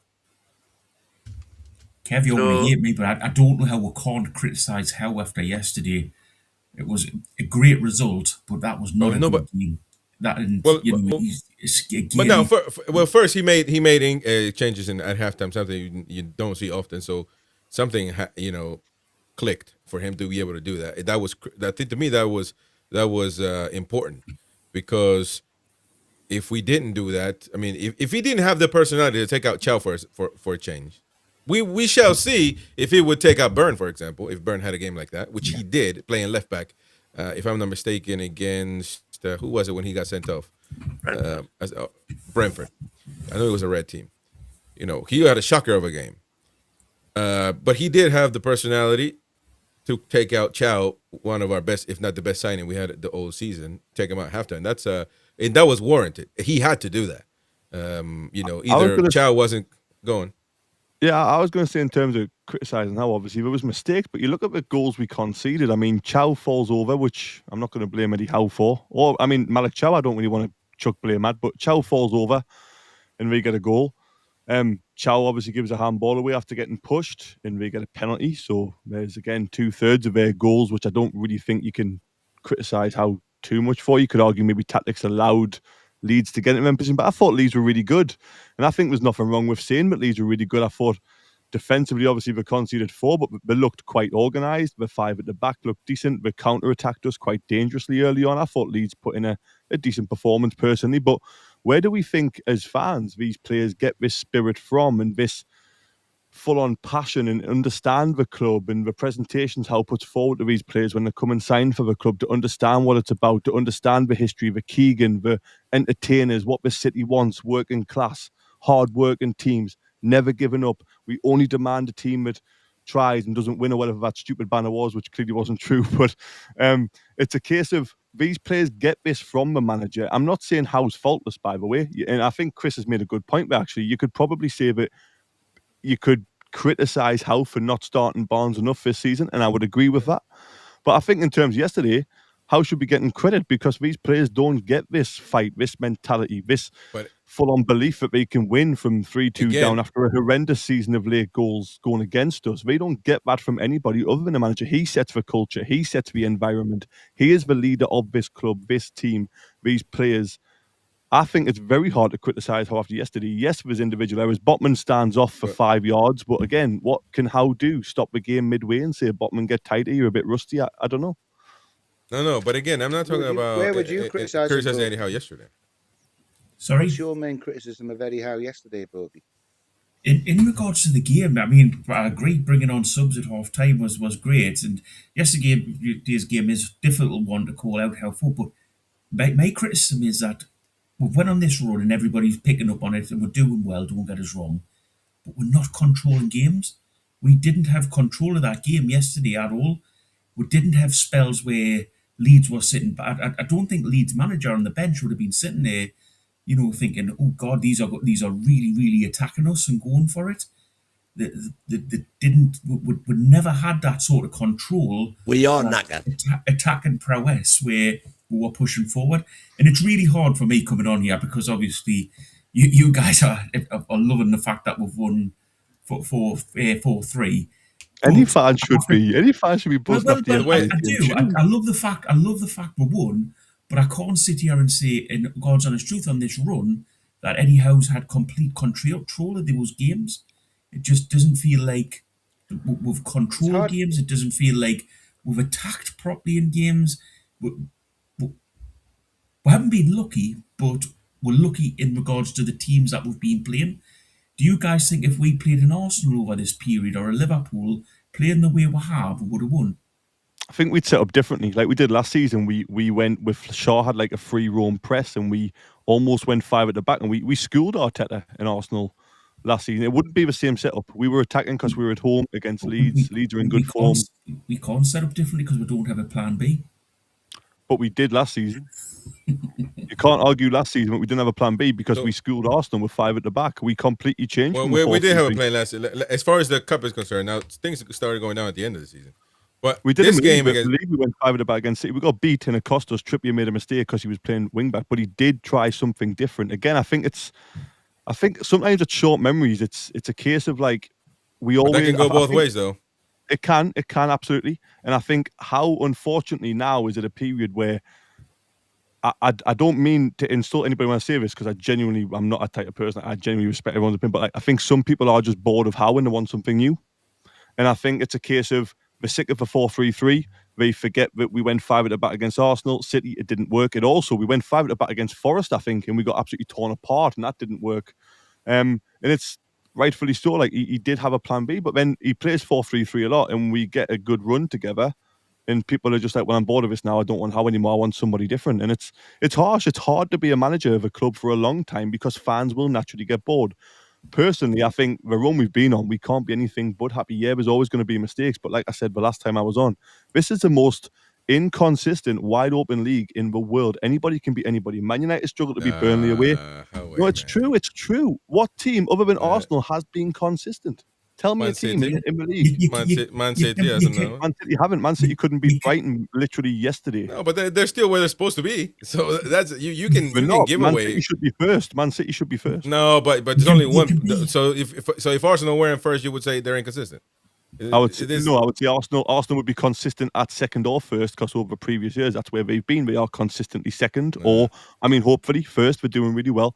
I think it's crazy that we're contemplating negatives after we've been on a great run. But no. See, that's an unfair. That's why you're in jail. That's why you're in jail right now. We could control games better. I agree with both. There's games where we could control and get on the ball more, but I don't know if we have a personnel for that. I know Bruno's brilliant on the ball. Joe Linton I love, but probably isn't good enough to be like a Man City type player where it's pop. Let's control the game. Let's hold it. I don't think we've got them players, unfortunately. I'd love to have them players. I don't think Tonali's good enough with the ball at the minute.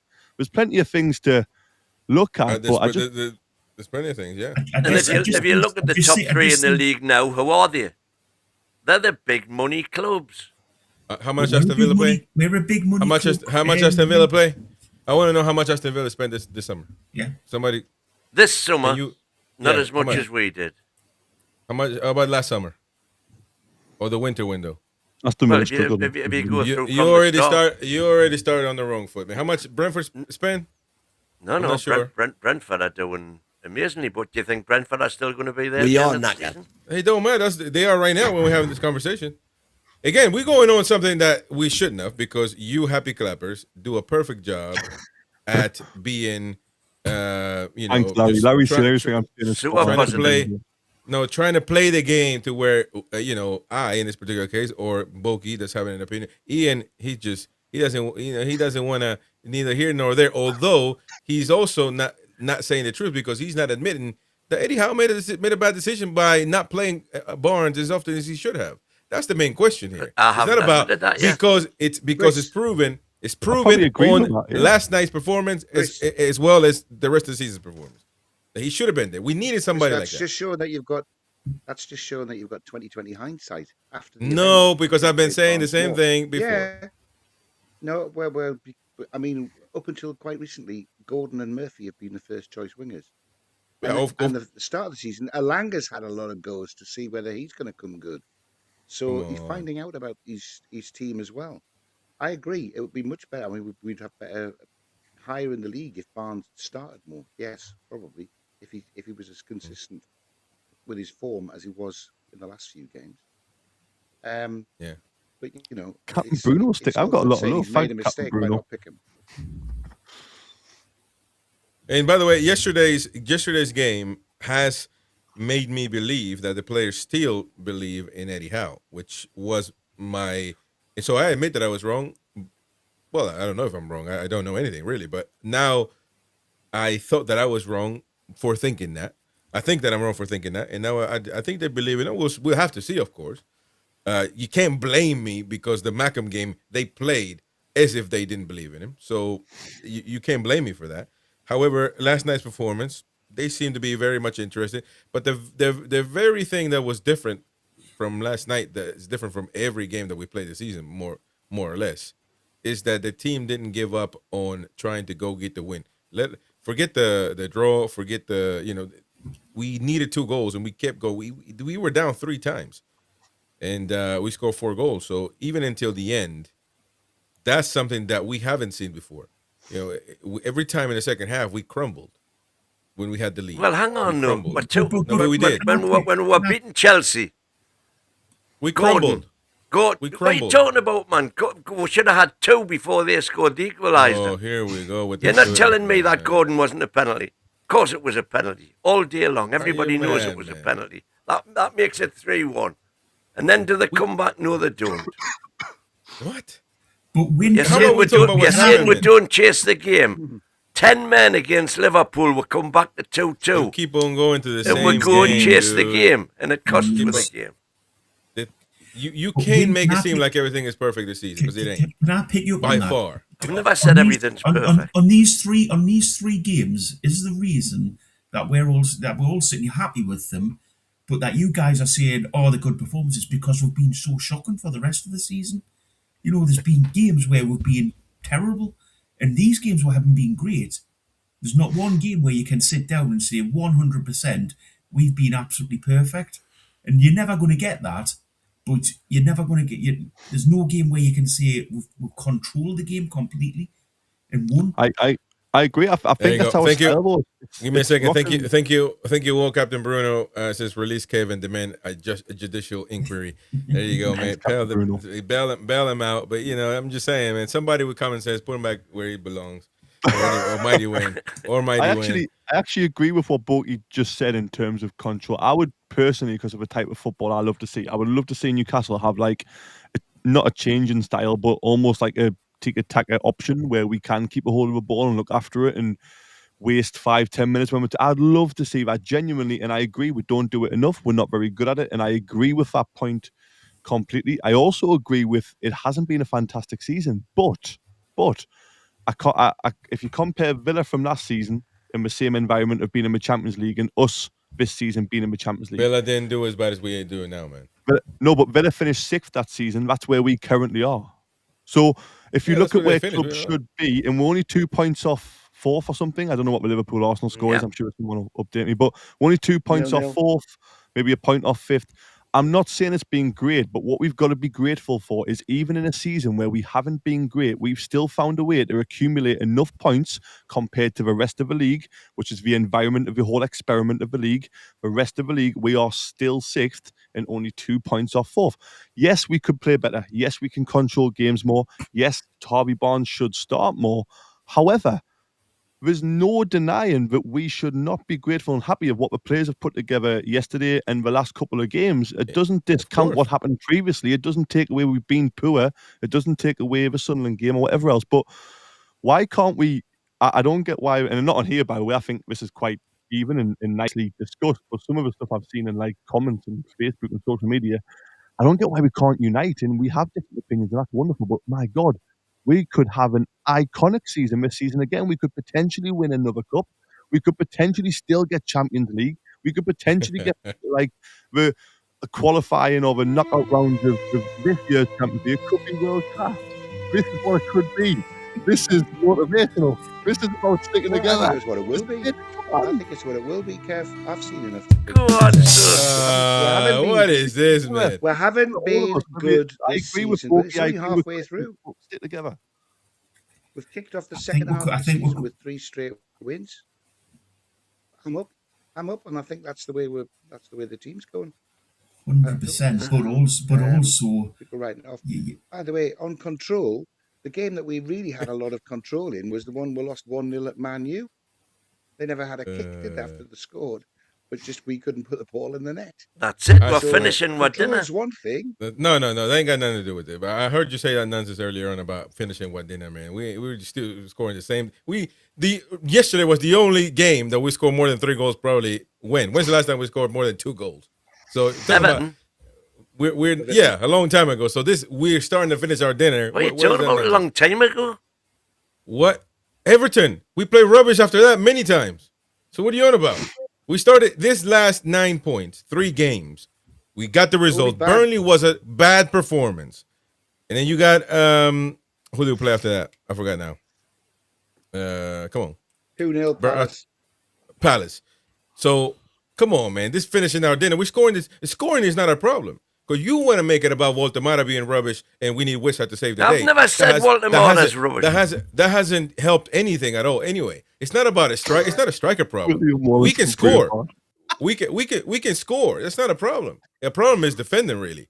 That's a problem. It's a team. I'm not talking about change one particular center back and that fixes everything. No, it's about defending as a team, holding on to leads, and not sitting back. We have been, man, deliberately every game that we gave up a lead. Do we forget about that stat? All of a sudden, how many leads we gave up this season? No, I don't. But I also think it's testament that we are in a position we are, even though we give up that many leads. Exactly. Which isn't ideal. It's not ideal, but we can. It all depends on what we want to do, isn't it? And what we want from the club. We all want the club to win. And I agree, Chris. We've lost games from winning positions, which we shouldn't have, of course. However, it's at the point where the rest of the league are not as much as us in terms of losing games from above, but are doing that. And also, as well as other teams doing that and not being as consistent, just like we're not, we're also finding ways to win games where we're not playing well, which what used to happen when I was growing up in the 2000s, it was a case of, well, actually, you don't play well, but you still pick up points was like massively celebrated. It was like, wow, what a team the Invincibles are. They didn't play well, but we still got points. And now we're in an era where everything has to be perfect, like Pep, and it doesn't have to be because we're not. Our style is so our style. No, our style is gegenpress. It's what hard rock football or heavy metal football, whatever club. That is our style. We're not going to. I'd love to control games. I agree with Borky on that, by the way. I genuinely love to put our foot on the ball for 10 minutes, but it's not our style. It's not what we've done really under Howe that much anyway. So. Look, I'm going to be grateful for where we're at, but I think I might be in the minority, but it is what it is. It's what makes us all win. A lot of people follow your notion, by the way. A lot of people follow what you're saying. What was that? Anyway, we got to give up a Joe Linton. Kev, that was the best speech I've heard since William Wallace. Kev, that was the best speech I've heard since William Wallace from Braveheart. And by the way, there was a moment where your mic cut out, so unfortunately it didn't all go out. But Churchill-like from Kev, according to Grammotone. So there you go. Folks, if you're not a member yet, become a member because we are going to give away. We got 4 more prizes to give away. We got the Joe Linton mug. We got this from the Mighty Winds stash, which is a pennant. And, of course... car set, pennant and air fresheners. And air fresheners there. We're also going to give away a Toon lamp. I mean, literally, man. Put it right on your Baron's bedroom, because I know adults don't have this in their bedroom. Come away, man. Especially if you're married. A wife might let you go to the match, but she ain't gonna decorate the house like that. I know. But anyway, and also this is the most important piece from Mighty Win's collection. We're giving away exclusively for members this painting. I know what it's St. James's Park, but we probably that's the box. So what is this? A gift box thing? That's the 100. It's the official club 125 year. There you go. Celebration box. So slowly but surely, we're gonna start giving away everything at Win's house. So there you go. And I still want that sheer picture on the background. But anyway, so we're gonna give that away. We got earlier today. We gave up the Tonali keychain to Christina. That's going to. Oh, what happened to my thing there? The Tonali keychain. We gave that away to Christina. So that's that. Now we're gonna give away the Joe Linton. Mug. Do you guys see it? Do they see it on the... Yeah, I can see. Yeah, I can see a mug. No, you guys can see it. Oh, there you go. Now I can see it on your actual YouTube, because sometimes it can be dodgy. So become a member now if you haven't. Enjoy a lot of perks, of course. And right now we've turned the chat into member only. So again, we're gonna do a new one. Of course, Christina cannot win. But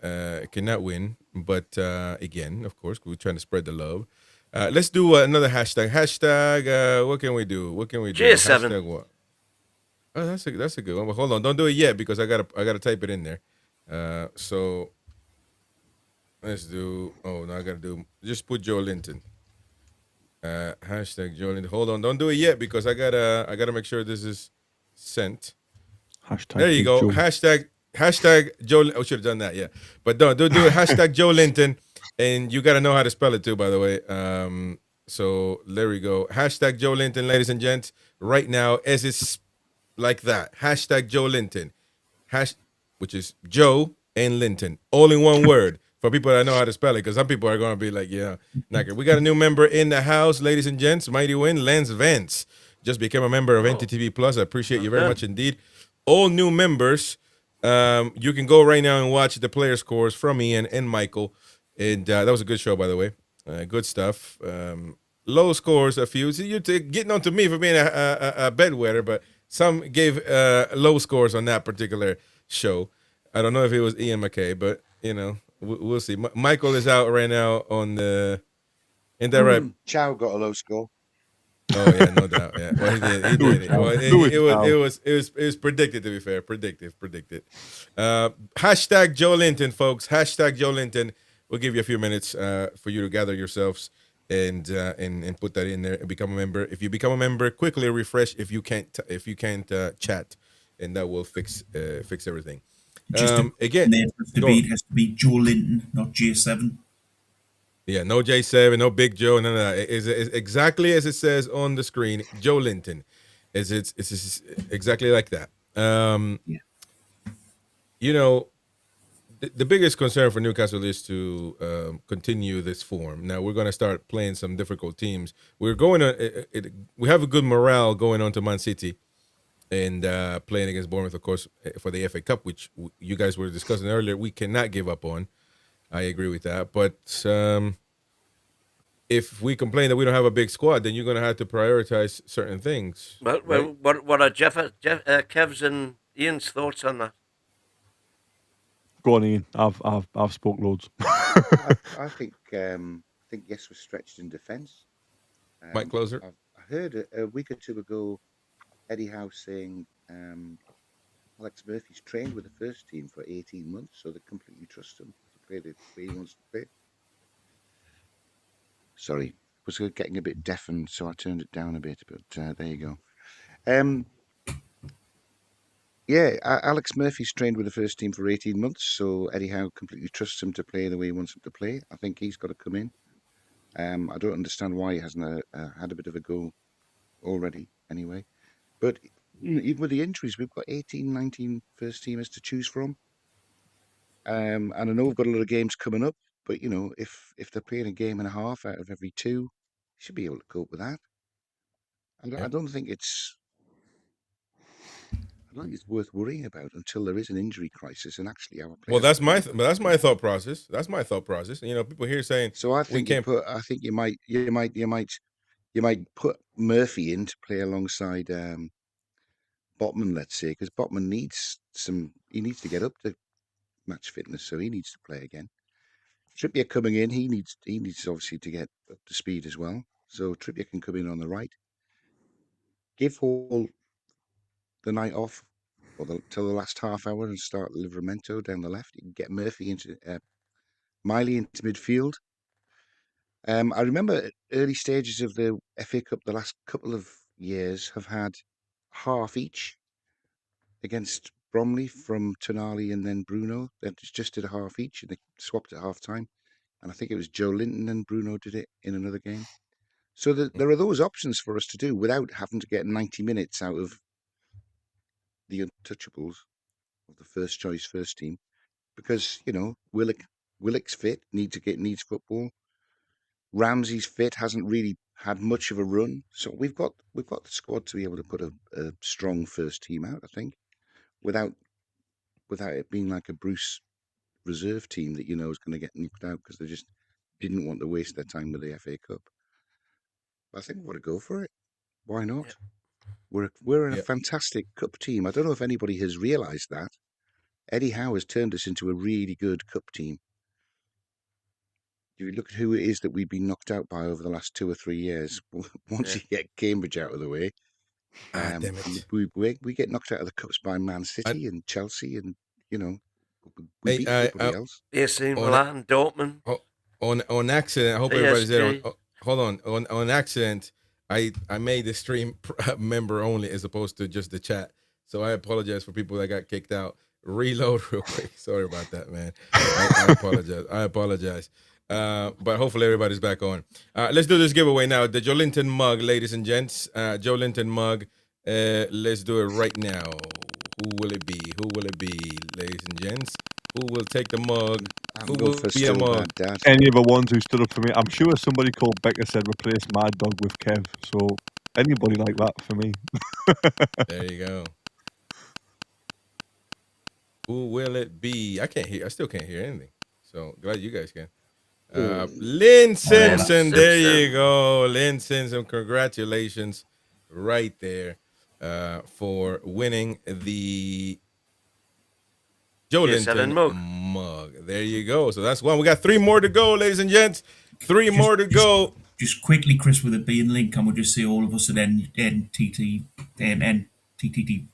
Talk have your family in with thoughts at the minute. So I'm glad that you won it. Yeah, that's right. And we're going to turn the chat back to all subscribers. So there you go. And we got 3 more giveaways. So Howie, become a member if you want to. If you can, get what your money's worth. But of course, get member gifts, which we got still. We got the lamp, got the Toon lamp. We got the car pennant, and also the Mighty Win gift box, 100-year anniversary or something like that. 125. Anyway, 125. There you go. Bournemouth is going to be a very interesting game, to say the least. To be honest, I agree with Ian. I don't think we need to be looking at. I think we need to put the best team out there. I'm not worried about whether we have a center forward or not on the bench. I don't think that's an issue. But I'm saying if we were to play, 2 center forwards. It wouldn't stop me the fact that we don't have somebody on the bench, because if somebody gets hurt, then you simply just go back to 1 and keep playing the same. It's not the end of the world, is what I'm trying to say. So I'm always about playing the same team, not the same team, but the best team week in and week out. And of course, you can give players opportunities to get better and to get back to their form, but not if they're having a long. I mean, I don't know what's going on with Ilanga, for example. Is Ilanga not ever going to be taken account? Is he ever going to get an opportunity? Is this the FA Cup an opportunity for Ilanga? Injured, isn't he? I think he might come in. He's had a bad knee, hasn't he? But it's taken a lot longer than they said to get him back. So maybe he will come back on this. I think what's tough about Bournemouth are going to be stretched, aren't they? Yeah, Bournemouth, I think what's tough about the Bournemouth game. Injured. Sorry, Ian. Go on. It's all right. Just proving that they are going to be stretched. That was all. Yeah. I think what's tough about the Bournemouth game is you've got like the semi-final 2 or 3 days after, and I know we shouldn't look too far ahead because it's really hard. But if we can get a good result at home against Man City in that semi-final and take something to protect towards the Etihad, it gives you a real good chance of going there. So personally, I would like to see, some of the. I mean, Bruno. I'd love to see him not get any minutes at all and be fully ready for that semi-final because he's so influential. Wissa of Altamada, whichever one's going to start, I would like to see get no minutes, whichever one's going to start for City. Don't play them against Bournemouth for me, because if we can get the atmosphere rocking and maybe get a 2-goal lead going into that away leg, all of a sudden you're dreaming of not winning a cup for 70 years and then potentially successfully defending that same trophy you're winning. That would be, iconic. I don't know how many people still around now or still following Newcastle now have ever seen us. So I think it was 51, 52. Did we win 2 in a row? 52, yeah. Yeah, am I right? Yeah. So it just shows it's a case of that is an incredible opportunity. So yeah, I think a relatively strong team. Minutes for Trippier, minutes for a little bit what Ian was saying. But if they are going to start 100% dead set from now, we're going to start match semi-final against Man City. I don't want to see them play any minutes, because the last time this happened where we successfully defended a trophy is 51, 52. Holy hell, I want to see history before I pop. I've been looking to see a Wisdom Trophy, but I'd love to see us defend it. So, yeah, second-ish team, but for me, Man City's a more important game. And not competing on all fronts wouldn't be a bad thing. But I don't want us to get knocked out, obviously. Yeah, no, you that's, don't know what that's a you very want, good point. Kev. I don't know what I want. The thing about getting beat off Man City is it's only saving us one game. Yeah. Yeah, exactly. So whereas FA Cup beat off could Bournemouth potentially be 4, 5, 6 games. Yeah. Yeah. Hopefully. Not that we want to get beat, but I know this is a strange one, but I think we go strong and we try and get ahead, and then we do use. I was watching when you said I was late. By the way, Chris, I've been watching the channel. You were late, by the way. It's not because I couldn't find the bloody entry fee, because you posted it on the I did on the bloody results thing for me. That's where I came in on. I still haven't got a There you go. Anyway, that wasn't what I was going to say. I think we'll go strong, and I would love to see, and I know it was discussed previously, I'd love to see some of these young lads come on for the last 20 minutes, the last 15 minutes. Let's see them. Although I take the point that we might not see any of them because I don't want to injure them before they go off on loan. But that's what they're there for. Mm-hmm. Sean Neve could come on and do a job up front. But I mean, even, he wouldn't play Asula. I think Asula's got something about him. Well, he's still injured, I don't mean for Bournemouth. Well, he's still knackered. He just means that is one thing where I would criticise Eddie Howe with, is that he just doesn't give the young lads a run at all. Yep. We have, by the way, gifted. Look good. We have gifted 5 memberships to whoever it goes to. I don't even know who, but there you go. 5 memberships to all of you out there. Just want to spread the love, because there was a lot going on earlier today, and the fact that you guys remain loyal to our channel. Appreciate you very much. And 5 gifted memberships, and it's going to My Little Mo 17. Who else? Kevin Bale. There you go. Welcome back, Kevin. Great Mark name, Irwin. Kevin Bell. There you go. Mark Irwin. Strasbourg Steve. There you go. Strasbourg Steve. And my Noel Lee. How do you say it? My Noel Lee. There you go. Please consider renewing your membership and help the channel grow. Continue your membership once it's up. Once the free month is up, of course. Please do that. And by the way, if you're watching right now, you will be able to participate in your in the 3 giveaways that we got left to do. So please continue. We're gonna do this at the end of the show because it got a little bit confusing. Of course, I almost screwed up the stream, which I did, and I fixed it. But then let's just keep it simple. We'll do it at the end of the show, which is we got 30 minutes left. But anyway, Bournemouth is very important. So do you guys believe in rotating whatsoever, or should we just I believe in rotation insofar that if you're going to put 1 in or max 2 in, not wholesale at all. Everybody cites the Tottenham Cup game when we made 8 changes. But you're not going to get away with that every time. I don't think. But Winwood could have done that if he'd been rotating all season, if he had rotated players. At this point now, some players need a rest. I mean, do you want to risk Hall? Do you want to risk Tino? Do you want to risk Botman? You know, it's difficult at this point. Do you want to risk the likes of Wissa? You know, risk something. Botman. Botman's got to get match fit. Well, that's it. That's exactly the point. Well, but there's no choice with Botman, by the way. We've only got two fullbacks. So we've only got two fullbacks. No, two centre backs. No, sorry, two centre backs. Do we need to rest Botman or not put Botman on and play Alex Murphy? Would that be one of your changes? If I was putting Murphy on, it certainly wouldn't be with Botman. No, with Chow. I'd rest Chow. But then, but you can't rest Chow though. Giving Botman the minutes he needs. Could if you play Murphy and Botman, so Botman gets a little some minutes to get up to speed. Oh my God!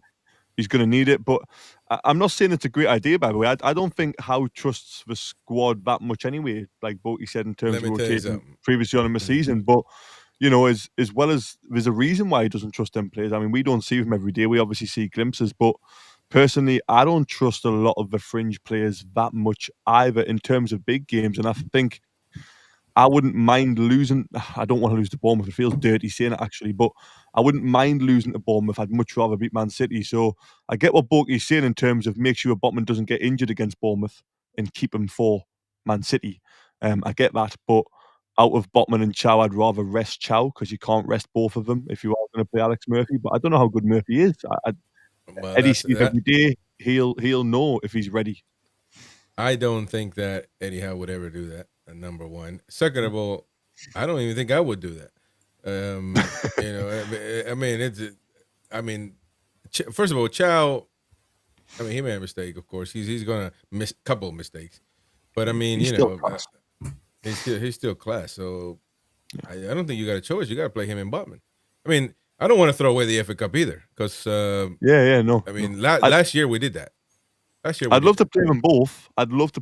But I just like I say, that Man City game for me is so important. But I don't know if we do technically have a squad depth in terms of Ramsey and Willock to come into midfield, but they just haven't set it alight yet. But I guess you're only going to get an opportunity to set it alight by playing. So it's one of them, isn't it? It's a really difficult decision, I'm assuming, as a manager, where you're thinking, is this the game where Ramsey really comes good and Willock finds his form of old? And is this the making of maybe a young Leo Shahar or Sean Neve? Or you could play them and they completely struggle and you just think, wow, I am going to get slated now. So it's a difficult balancing act, and I certainly wouldn't want to be in the position because I wouldn't know what to do. I wouldn't have a clue. I'd be so focused on Man City. Just hasn't a clue what to do. There's been a couple of comments in the chat about the money, and I know it's a horrible thing to do, but the money for getting through to the FA Cup even final is next to nothing compared to finishing higher up the Premier League. So pales in insignificance compared to Champions League money. And finishing the Champions League, exactly. So, you know, as Kev said, you don't want to throw a game, and certainly I'd want to go out and try our best to win it. But I think the FA Cup maybe has to go on the back burner this season a little bit. I'm with you. Just simply down to the size of the squad we've got. But does that mean that it's always going to be in the back burner? Not if we got the League Cup earlier. Maybe if we got the League Cup earlier, or there's a season where we're in the Europa League, not the Champions League. We obviously don't want that to happen, but we just have to prioritise the league because, look, we won Champions League every year so we can attract better players, and we know that it's not just a 2 out of 3 or 3 out of 4. We are now a established Champions League club, so that's got to take priority. Then for me it would be Champions League because of the prize money. Again, the more prize money, the more we can spend. So I completely agree with Boaty there in terms of, is the FA Cup the 4th most important competition for us this season? It probably is right now because we're now in the semis of the League Cup. Still an important competition though. I say go for it. And you know what, if somebody gets an injury, we've got 3 weeks to buy a replacement in the transfer window, and that's what they've always said. Yeah, we've only got 3 days till City will. No, but that's going to be the big. I don't think. I mean, we are in the semifinals of the Carabao Cup, but yeah, we're in City. Go on. City will be resting players in that game as well. Yeah, True. Well, that could. Yeah. It's going to be. We not did it, by the way. We prioritised. did. We eliminated them from the Carabao Cup before. At home, though. But, We did. They won't have Calvin Phillips playing for them, though. Yeah. Next time. Calvin Phillips helped us that game. I don't think he ever played for them again, which is crazy. Pep was ruthless. Crazy. Oh, he was ruthless. He was what? Oh my God! Right. And that doesn't take money, skill, or anything else to be ruthless, man. I just don't think we be. are as big a club as some people think we are right now for to be just dismissing the FA Cup. It's not dismissing it, It's not about being a bit. It's not about thinking that, man. It's not because we're a big club. It's just genuinely what is more important this season. Obviously, prize money from Premier League is more important than the FA Cup. Prize money from Champions League is more important. And I think once you get to a semi of a League Cup, you've got to then attack that even more to try and win it. So for me, a third round FA Cup game. Look, I love the FA Cup. Like as a kid, watching the final every kind of May, June, it was amazing. Like loved it, but I just think the predicament we're in with the season, and we have to acknowledge it. Our squad isn't fantastic in terms of depth, and there isn't a lot of trust in terms of the backup players. I think it just has to. Unfortunately, it's not a good thing, but unfortunately, this season it does have to kind of maybe sit on the back burner, like Boaty said. I think it's a sensible idea, but I don't think Howe will do that. By the way, I think Howe's way too respectful and way too much of a gentleman to ever put out just Sean Neve, Leo Shahar, Trevan Sanusi if he's back off loan. I don't think that'll ever happen. He's too respectful, but I think we will see changes, and I think hopefully rightly so. Thank you. This is what we don't have, but it will be guided by the science of the guys who are looking at workload, etc. Thank you, Rockstar, for becoming a member just now. Get rested. Ian don't give a damn about what we're talking about. He don't give a damn about Rockstar 73. Rockstar will get a really, really bad impression of the professionalism of the host who just talks over somebody who's in the middle of a sentence. That's true as well. You're out your mind, man. That's true. Rockstar, but thank you very much for becoming a member, man. Appreciate you very much indeed. Now you will get to participate in the giveaways. We got 3 more to go, so. By the way, just in case, refresh real quick so you are able to type it up when whatever word we give you once we are ready to give those away. So thank you very much, Rockstar, and welcome to War Group, if you will.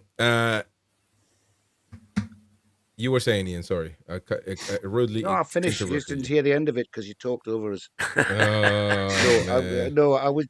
was saying that Eddie Howe will be helped in who needs arrest by the science because they're all being monitored to see who's getting into a red zone. They'll be the ones who are arrested. Whether that's Bruno, whether that's Tonali, whoever it is. They're the ones that ease up on. Yeah, they've got their vests on that they wear now with all the metrics. They won't pick a player who looks like he's about to get injured. Just won't do it. That's right, baby. Becca's like, Mac ain't here to make friends. That's right, man. He's here to to vent his spleen, here to make man. Points. Exactly. Becca's giving me Andy and both compliments. Cheers, Becca. That's right, baby. Whack that makeup so you can put across people. Oh, we're gonna get his mic sorted. We're gonna get his mic sorted, man. As a matter of fact, we should probably work on that after the show. No, well, turn the gain up. It's still a bit low, but we can't. People don't want to hear about your gain, man. People, you know, we'll do it after the show, Win. Okay, let's talk to. That's right, man. But do we have any chance to beat in Man City? I mean, the chance is always a chance, but I mean, when do you decide right now to say, look? I know the City game's next week, but right now you can say we're gonna play our best players against Bournemouth because next Tuesday, I mean, you know, we're probably gonna. We are knackered. So, do you think Eddie Howe would say that? Although you're in the semifinals, though, you might want to give that a go, 100%. Because if you beat Man City, oh my God, I mean, you go into that final. I've been at the last 2 finals. I don't think I'd cope going to a 3rd final. Jesus. I just think, again, with them, like the prize money, someone made a good comment before about the prize money in the FA Cup being 2 million and winning the Carabao being significantly less. But them 2 competitions don't really make a massive difference to your balance. So you just attack whichever one you've got more of a chance of winning. But yeah, I think Man City's got to be full strength team, and I would try as much as possible to rest whichever 11 are going to play against Bournemouth. Give them as minimal minutes as possible, unless it's someone like Botman. Maybe give him 60 because he needs to get a bit of sharpness. He's been out for a while, but other than that, I'd try desperately to avoid them overdoing it. Even if we're not in the red zone, even if sports scientists are saying we're okay to do another 90, I'd still be like, nah, I want them fresh-legged. I want them good to go, high press at home, under the lights, semi-final, get the crowd up, get Man City uncomfortable, and go for that. But here's the thing, though. Here's the thing, Kevin, because I think winning a cup will mean more for all fans, meaning for the club in itself. So Eddie Howe will have immense credit in the bank. So like if he wins a cup, then you'll definitely know there's no questions about him, no matter if there should be or not. So if you believe in that project, because I think you do believe in that project, yeah. I mean, or even if it's Eddie Howe selfishly saying, you know what, if we get this cup, it's over. I mean, it's over. There ain't nobody moving me away from this seat. So, I hope so. 10-year contract if you win the number one. And of course, for Newcastle United fans, I mean, another trophy it's great, man. It's not about just getting that, having won a trophy in 70 years, crap out the way. It's about winning. So I wouldn't necessarily say that Newcastle can turn up their nose against a Carabao Cup or FA Cup, especially Carabao Cup. We're in the semifinals, so we're already there, really. I just think it keeps the win going as well, because bear in mind, the run we went on last year incorporated the two semi-finals, the two Carabao Cup semi-finals, and the cup game against Bromley. The nine match winning run we went on incorporated those three games, and it keeps this winning run going, and wins breed confidence. Confidence shows on the pitch. Yeah. I think we should. I think against Man City, you got to put every best player you possibly got. I don't think anybody's sitting here saying we want to throw this game or not win this game. We all want to win the game. I think what we are saying is this is a game that you take the little bit of a chance on by playing a few squad players and changing things around a little bit. Simply because we've got so far in the Carabao Club, we want to do that. We're doing well in the Champions League, and we're beginning to climb the Premier League. So I think this is the competition where, because we're so early stages, hopefully we take the chance and win. But if we don't, it's the one where you can take a little bit of a chance, and we're not really losing as much as we would if we're lost against Man City or we're lost in the Champions League. I go back to what I said before. Define a little bit of a chance. A little bit of a chance? Yeah. What do you call a little bit of it? It's okay to take a little bit of a chance. What do you call a little bit of a chance? How many changes are you looking for? 3 or 4 players. 3 or 4 players change. Like, who would you change, though? Rest the players who pull us through, like Bruno's, Joe Linton's, whichever one out of the strikers is going to start against. You can rest Joe Linton and not have a drop off, by the way. So that's not really a big deal. I mean, I just think Joe Linton recently has been unbelievable in terms of affecting the game. He looks back to his best. So I just think, for me, let's make the most of that and make sure he's 100% for Man City. Because the way he plays, he could easily pick up a knock and be 70% against City. That's not what we want. We need him for that game. So yeah, I agree with Borky. 3 or 4 players, you can't do too much. Otherwise, you are looking like you're throwing a game, which is disrespectful, and we're definitely not a club to disrespect any cup. But yeah, I think the 1-2 are definitely going to be instrumental in play. And the only reason I'm saying Chow is not because he had a bad game. I think Chow's just played an awful lot of football, and it would be nice, if possible. You're right, though, Chris. It's going to be bloody hard to rest any of the centre halves because of our other injuries. But if you can find a way to just make Chow somehow play 60 minutes and just give him half an hour off or something, that would be really beneficial. But it's tough, you're right, because our injuries at the back are difficult at the minute. But I'm sure, again, we'll find a way. Maybe a centre half signing in January could be on the cards. I don't know. Has anyone heard about Schär? What's the hasn't broken his it's going to be weeks and weeks.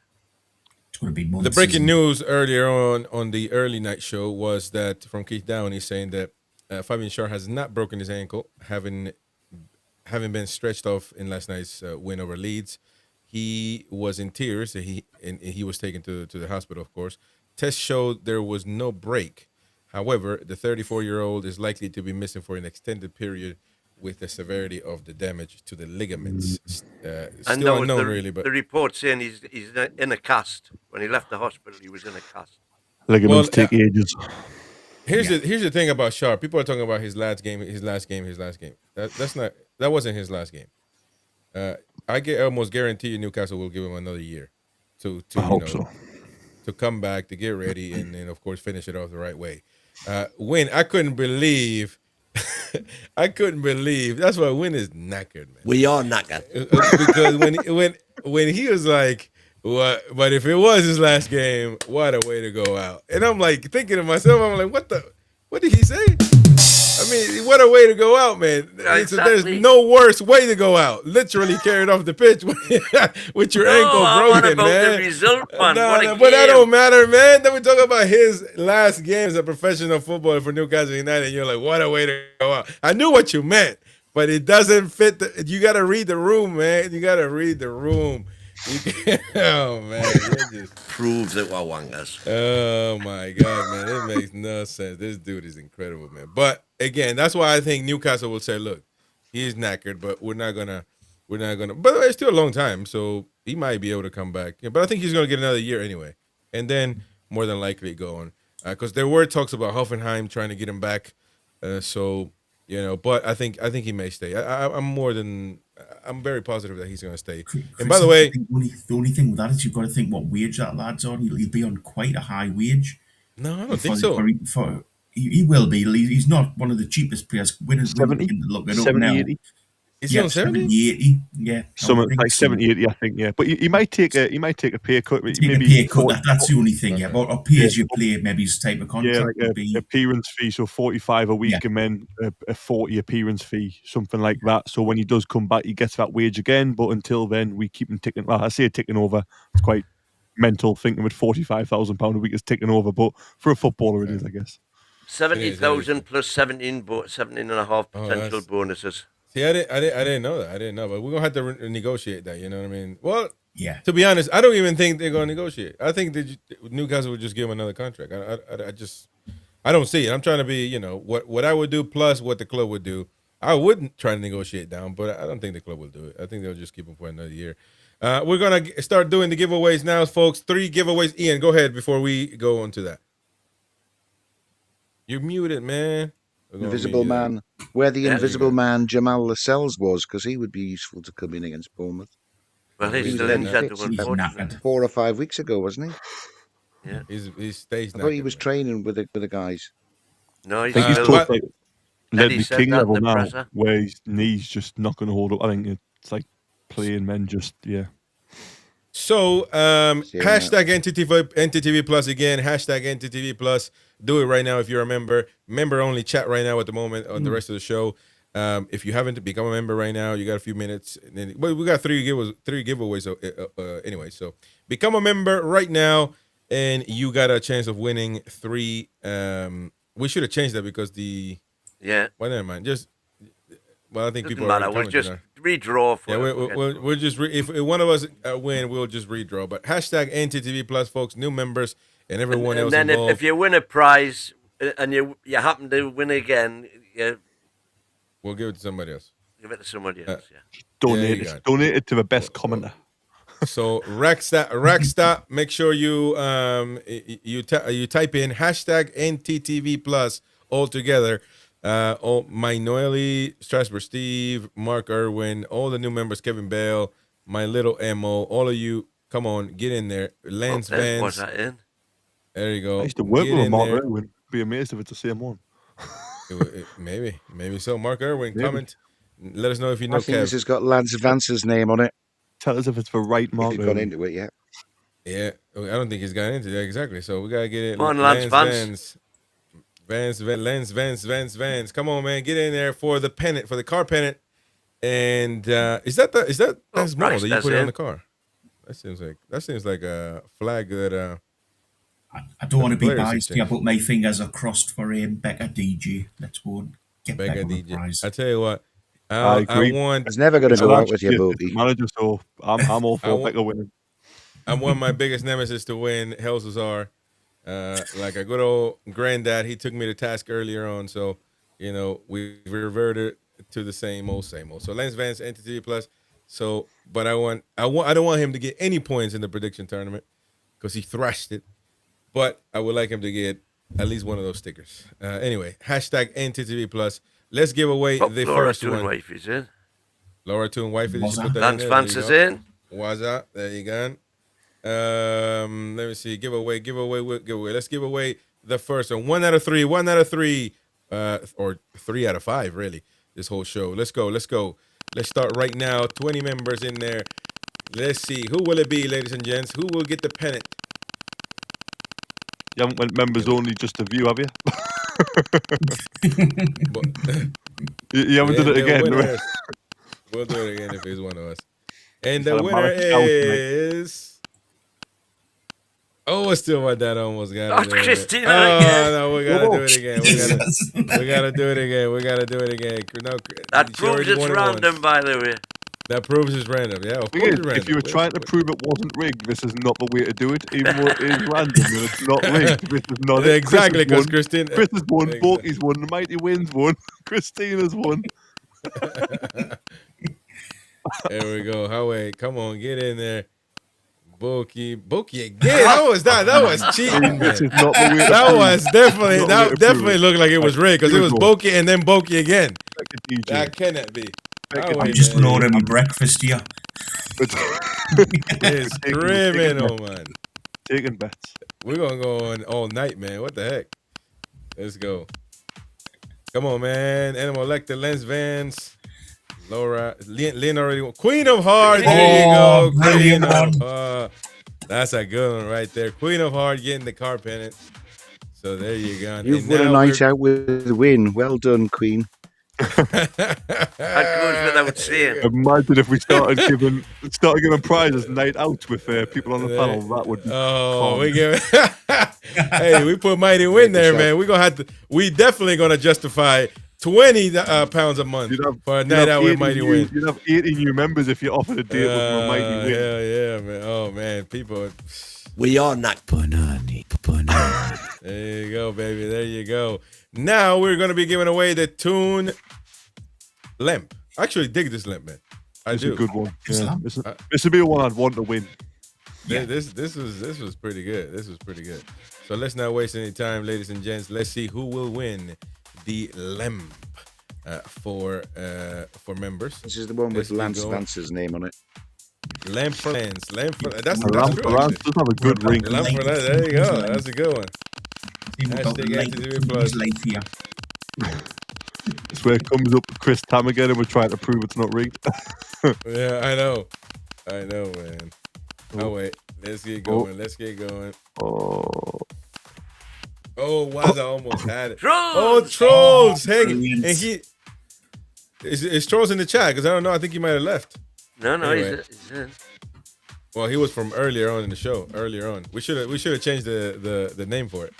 And now, ladies and gents, we are going to do the Mighty Win. So get in contact. If you don't get in contact, obviously there's nothing we can do. So get in contact. Email us immediately. Well, so there you go. Trolls. I haven't got Lynn's contact details. Well, we're gonna let him know at the end. So Trolls, if you're watching or somebody that sees Trolls, let him know that he won a lamp. We've got his details. But he lives in Norway, by the way, which is going to be criminal. So there you go. We're either way. So the next one is the exclusively created for members at the time. Mighty Win, explain what the hell that is again. It's the 125-year centenary guest pack with the book, the booklet of momentous moments, a wallet, a badge, and of course the lovely box, presentation box that it comes in. There you go. So now for that one, I think a lot of people want that one, to be fair. So let's go. Let's go. Who will it be? Once again, the last one, last but not least.